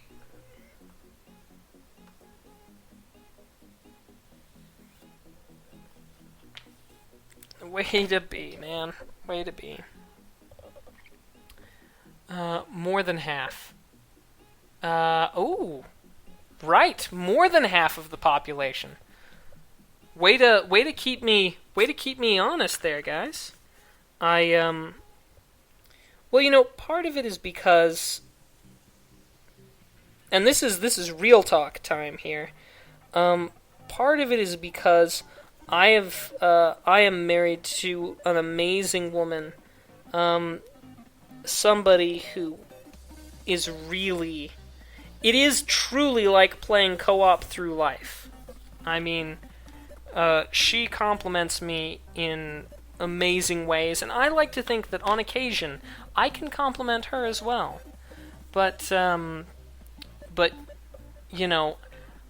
so she's an astronomer, right? She is a darn good, wonderful world record too. She's an astronomer, and she does get paid for her work from time to time.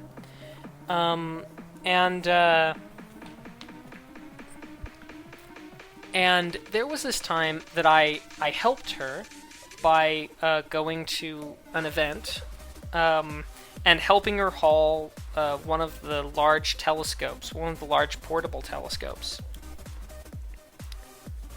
And let's see, this would be the left side. And as it so happened, we went to this thing. We gave a presentation. She gave the presentation. I mostly just sat there and, looked like a bouncer, right? Although, can you imagine me? So not muscly. So there we are, and at the end of it, basically everybody thanked me for, participating, for being, for coming and showing them the stars and everything, and I did next to nothing. Mrs. Mac did all the work. And I mean, it's really hard for us in the, for us coming out of very strong patriarchal roots to acknowledge women in a lot of ways. And, I really feel strongly about that because I see people both wittingly and unwittingly disrespecting amazing women like my wife all the time. It's really, really frustrating. But there we go. Real talk time over. So if I summon a meteor, she can confirm it. Indeed. And also explains the Samus constant. Oh, Final Fantasy VII reference. Yes, yes. Oh, yeah. As a matter of fact, do you want to hear something funny? The Hertzsprung-Russell diagram, right? It's the classification of planets, or I mean of stars, right? The classification was discovered and made by an amazing woman. Her name's Annie Jump Cannon. Her last name's Jump Cannon. But yet the people who get the credit for it are Hertzsprung and Russell, because they were dudes. And yeah, and science has been for quite some time a huge boys' club.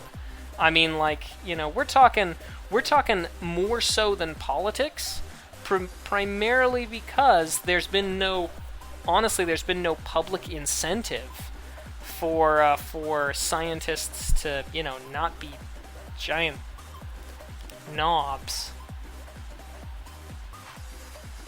Just making some marks here on the helmet so I know where to put this thing. Here we go. A Cosmos episode would explain that the women did most of the work on mapping the stars. Oh yeah. As a matter of fact, Annie Jump Cannon not only has the distinction of having discovered the classifications for stars and such, she also has the distinction of, now let's see, just a little bit above. There we go. She also has the distinction of, hang on, here we go. Yep. Oh, I'll need to bring this in a little bit. She also has the distinction of having cataloged the most stellar objects of anybody. I mean, like, teams of people can compete with her, but she alone, just by herself, is cataloged so frackin' much. It is amazing. Just astounding. Absolutely astounding. Let me get that, sorry, music stopped.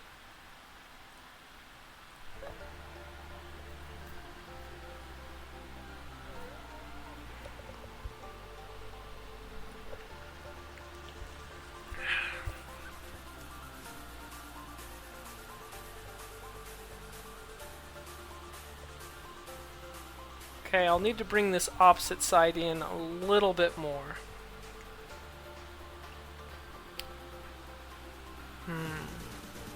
Pretty good. Alright. Anyway, where was I? Oh yeah, this bit. Okay, let's see how... let's see how far back we need to get this. Okay, that should be sufficient. We get it to about here, and then can we get it the rest of the way with this? Yes, I do believe we can. Excellent. I'm just going to cut this off real quick. Cut it off nice and flat.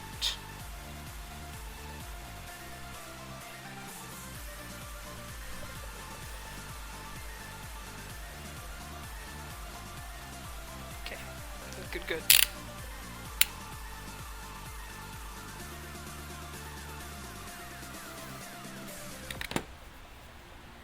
Yeah, well, it's not quite flat, but it's close enough.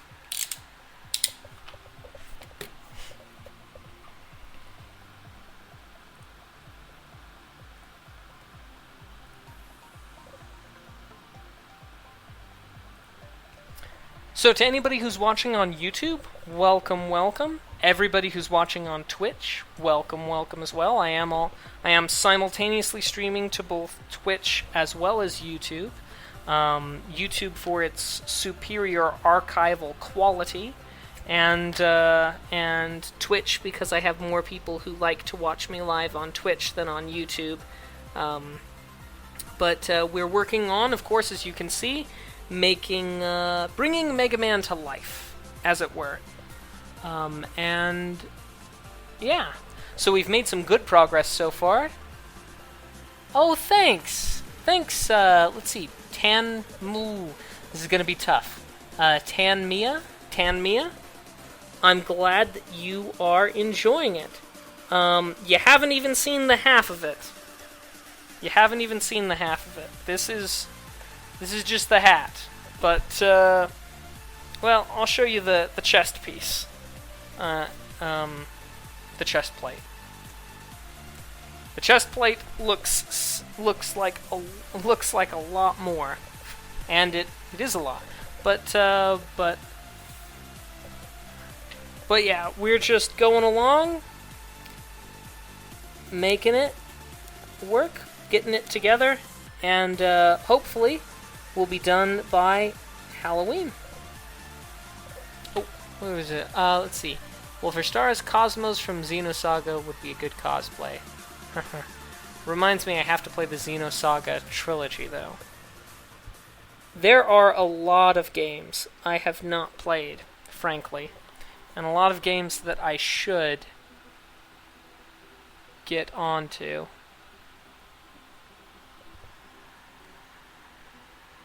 PS2 version is better. Okay. Well, if I ever decide to play it, I'll keep that in mind. Okay.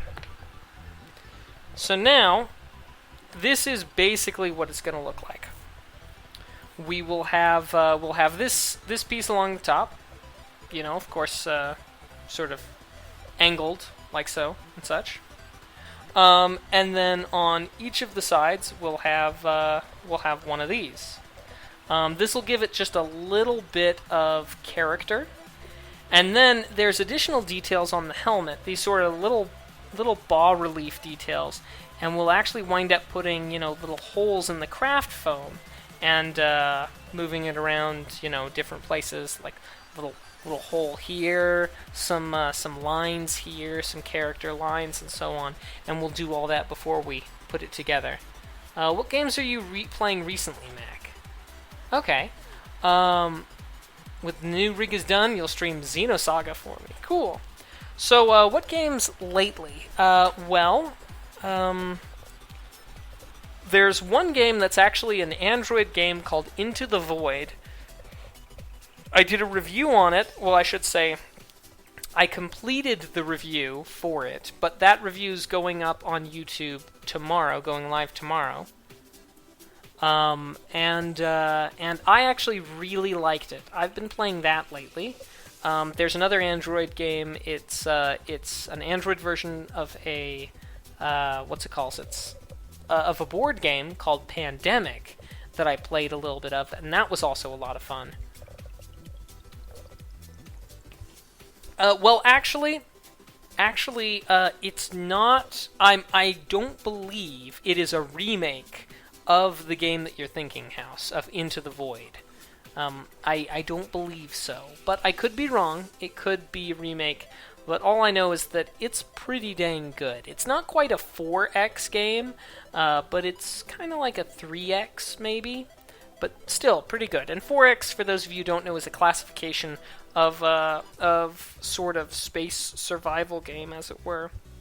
All right, I need to shave a little bit off of this this thing here, so that it meets up properly.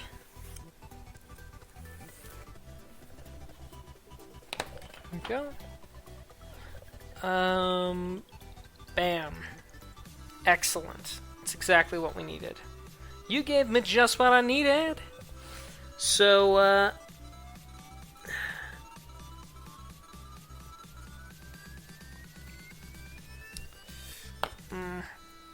oh well, that'll be just fine. We'll figure that out later with the Dremel. Okay. So, now that we've made some of these for the helmet, now the next question becomes, I'm really hesitant to glue these into place until I have, number one, the gem, right? The gem that's going to go up here. And like I said, I might just buy some big, gaudy costume jewelry piece, because I can't really think of anything else that'd be more fitting for it. But that could do the trick. Additionally, I think I will shave just a little bit more off of this side, probably with the Dremel tool. Smooth up the edges just a little bit more. I've been using some very high grit sandpaper to do that. Some very high grit, some 240 grit sandpaper on the Dremel at medium speed to Dremel this to get this stuff off. And also, yeah, and also that's pretty much it. So a real Ruby, yeah, like I could do that. So with regards to other games that I've been playing, I haven't been playing all that much, to be honest, Ridley. I've been focusing mainly on this. And like I said, because I have to make this, and then when I'm done, I have to make a Samus costume for Mrs. Mac. I've kind of been putting most of the video games on the back burner, because I just can't. I just don't have enough time to do all of it. And I have, I have a Patreon, as you know, as a Patreon account, and so I do feel like I need to keep on top of that, because people are actually donating money, paying money, to get a certain type of videos and certain type of content from me, and as such, that sort of prioritizes my things specific ways. Yeah. No. It's not like that. I know you don't believe that about me. You don't believe that about anybody. But my order of priorities have kind of been work, because work's been going well. It's been going really well. I've made some really good changes in the business that have proved very worthwhile. So there's that. I've kind of prioritized work and stuff, and then above streaming games has been streaming the costuming, and above streaming the costuming has been trying to make sure that the people who've supported me on Patreon. Where's the? For goodness sakes, how can I not? Yeah, there we go. People have supported me over on Patreon to make sure that they're getting content that they feel like, and it's true. I think things are going well, and I'll spare you any further details, but you said that they're changing you over to more regular day hours. That is a good thing, I presume, right?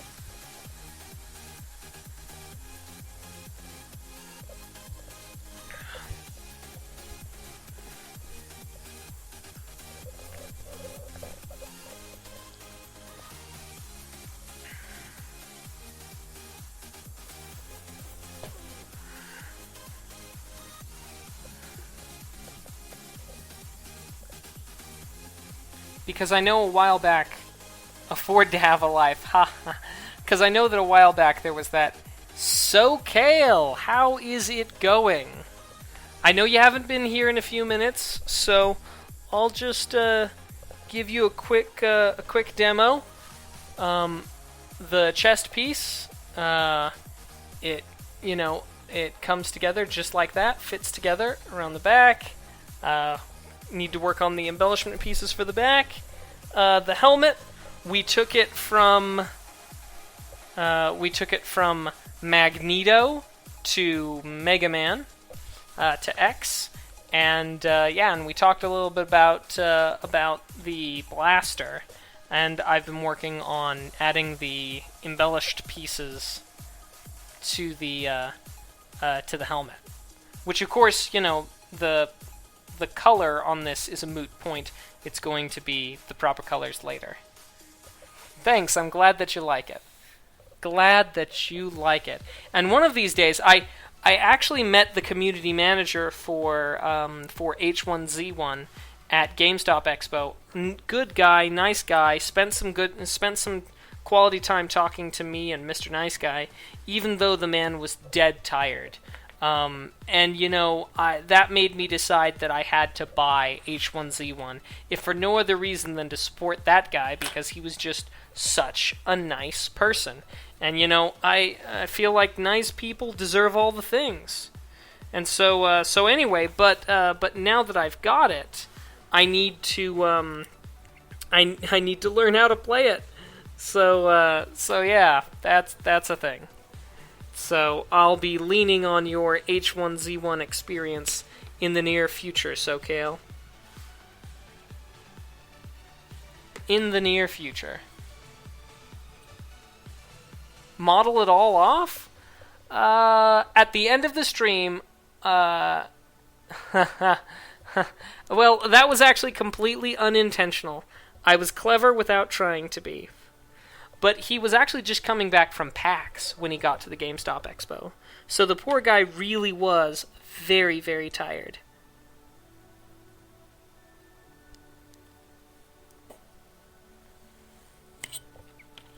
But yeah, the community manager was a fantastic person. A wonderful and beautiful person.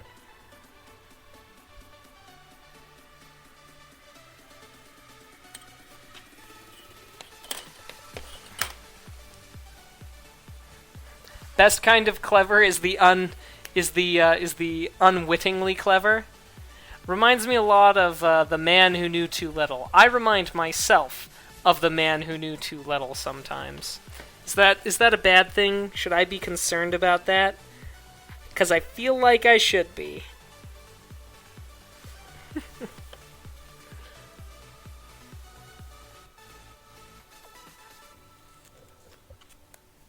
There we go.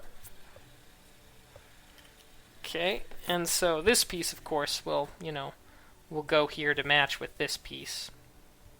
We'll bend them alike and hot glue them together. And as a matter of fact, I think I'm going to take this moment to plug back in the glue gun, get it warmed up, and glue those two pieces together so that I don't accidentally lose them. Because knowing me, I'll probably lose them.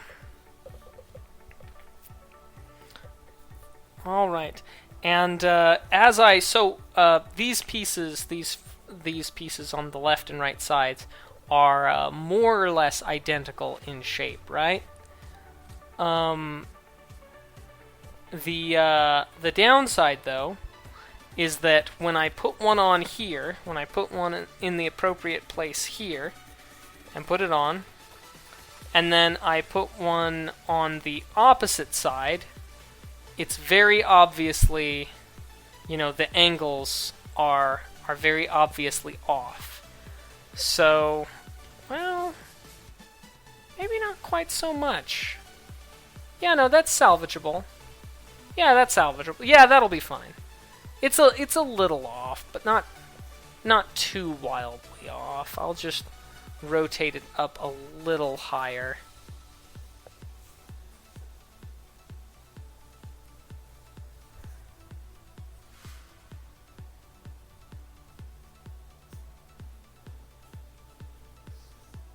Yeah, that's not too bad. Hang on. New registration marks. I was getting worked up about nothing. Just like me.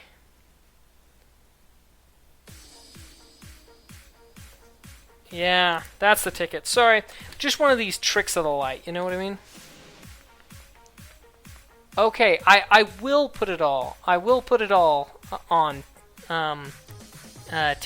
I will. Okay. Just as soon as I glue these two pieces together, I'll put it all on. After work, see how the suit was coming. Gonna hit some games and then head to bed. No, so Kale, you'll miss it. You'll miss me. Or actually, you can see it on YouTube later. So no huge deal. But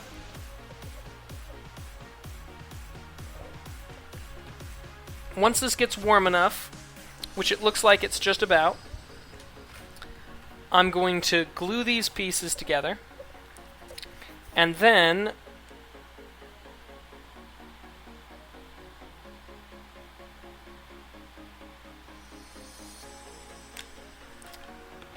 I'll put it all on, all the pieces that I've got.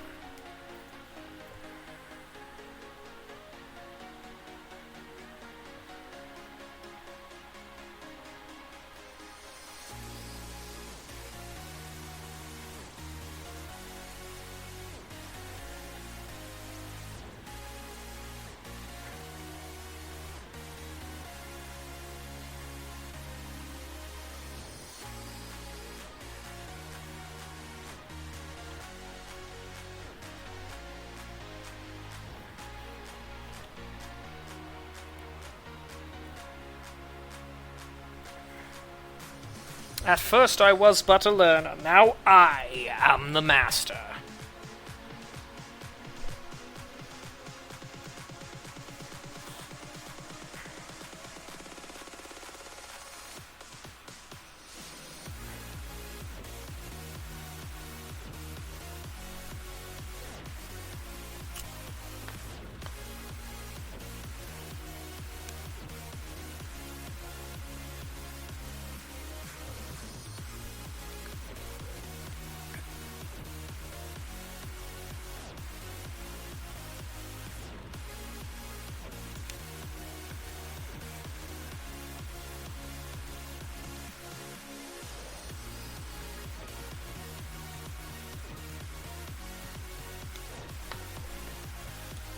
Here we go.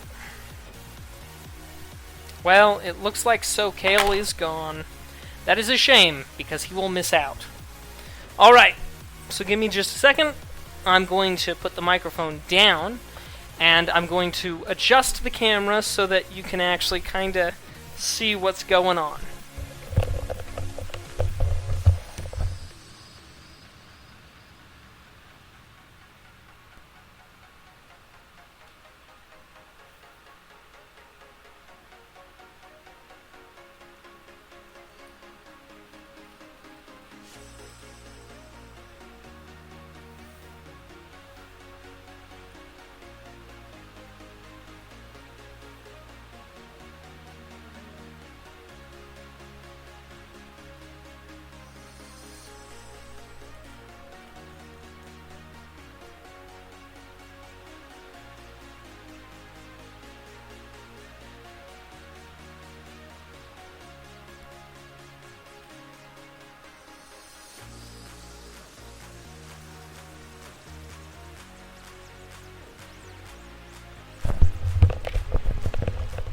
Okay, so here it goes. Let's start the festivities.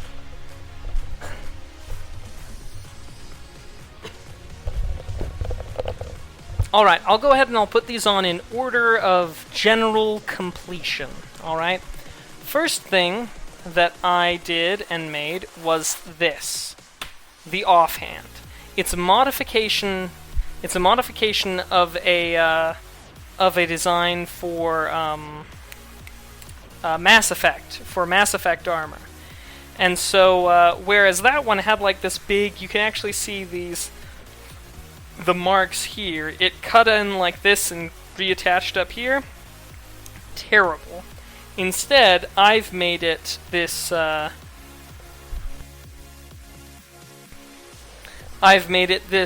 enclosed pattern, and we'll be putting just a little bit of elastic down here by the wrist to pull it closed when it's actually being worn. So that's this. And this is basically done.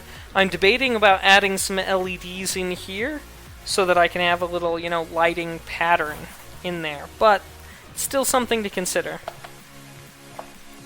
The next piece that I actually completed, even though we were still working on it tonight, was the helmet. So, oh, got a great idea.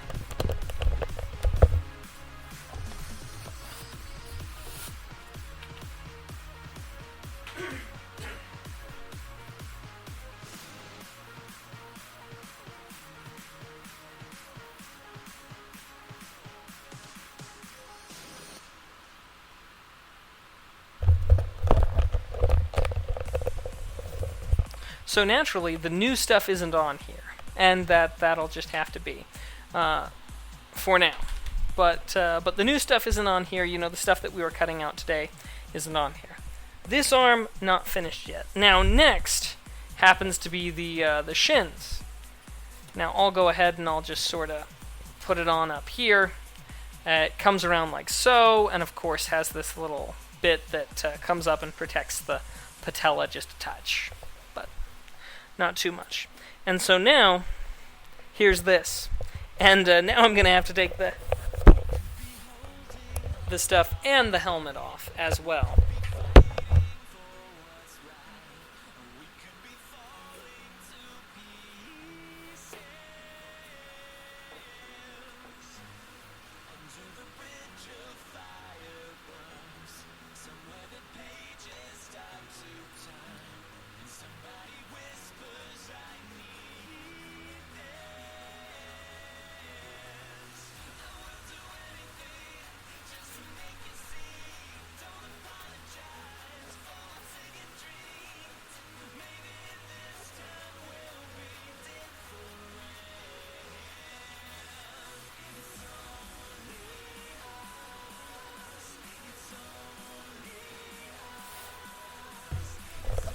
Actually, if you'll bear with me for just another moment, I'm going to change my shirt so that you can actually see what it's going to look like with what I'll be wearing underneath it. So give me just another moment.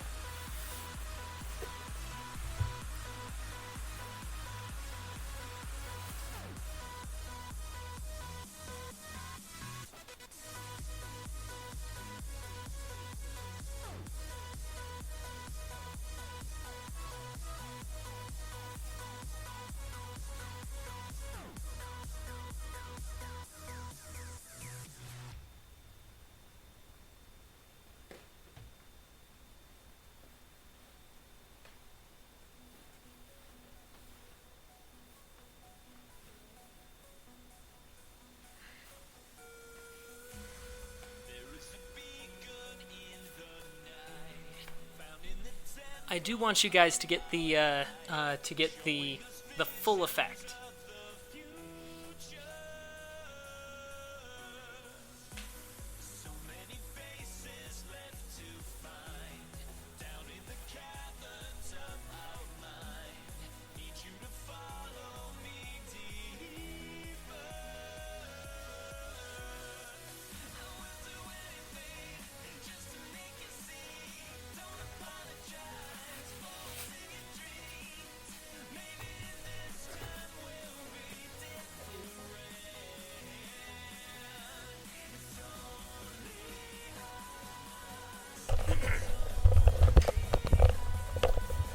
So again, it's far from finished. We still have a lot of pieces left to build.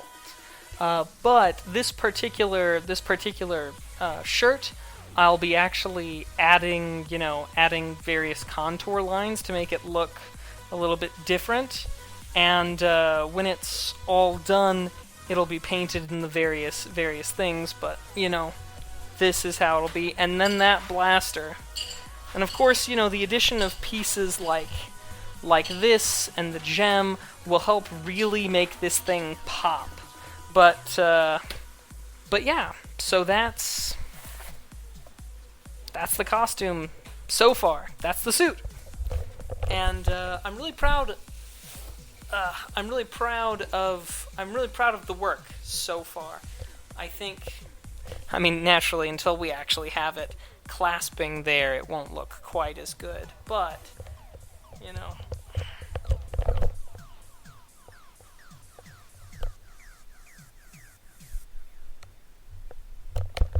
but good enough for government work, I suppose.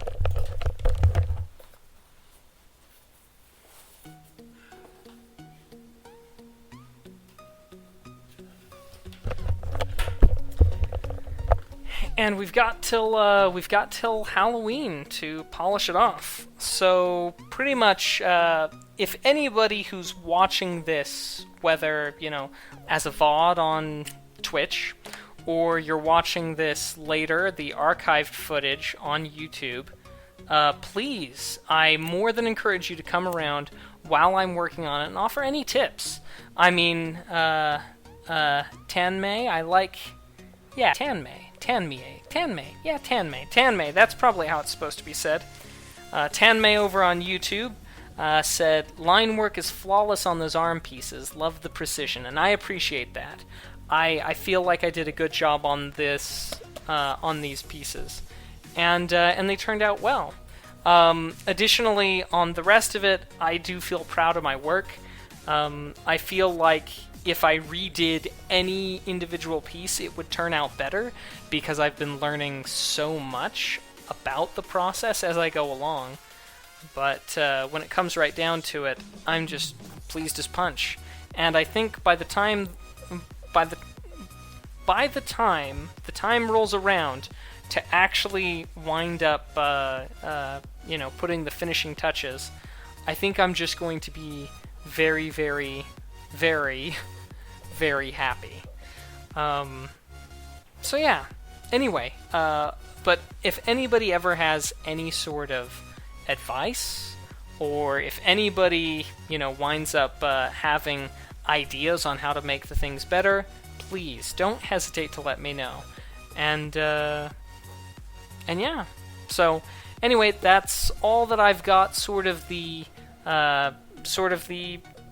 gumption for tonight, as it were. And I think that's where I'll call it. After all, I do have to be to work in the morning.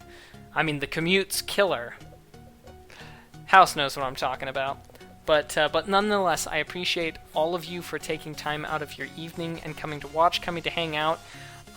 Making this is fun, but sadly, if it weren't for your presence, if it weren't for you being a part of the stream, a part of the process, a part of the conversation, I wouldn't be getting as far as I am.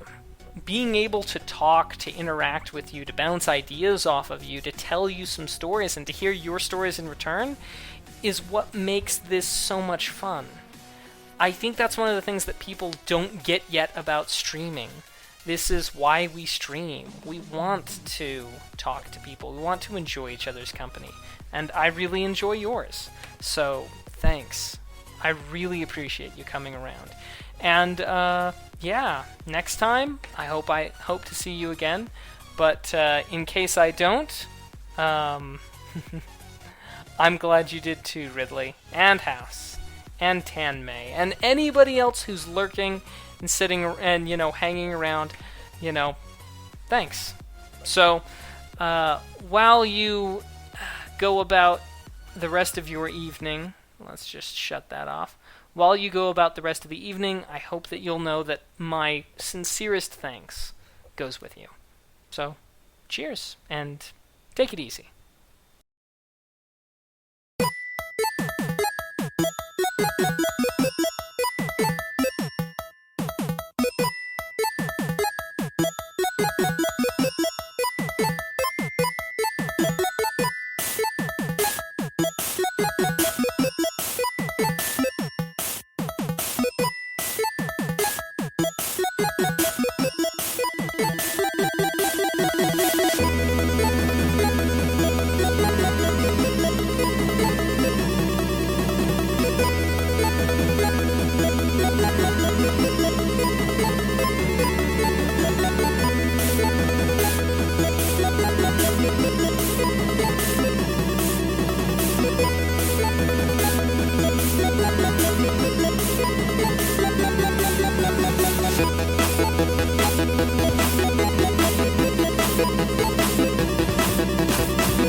Thank you.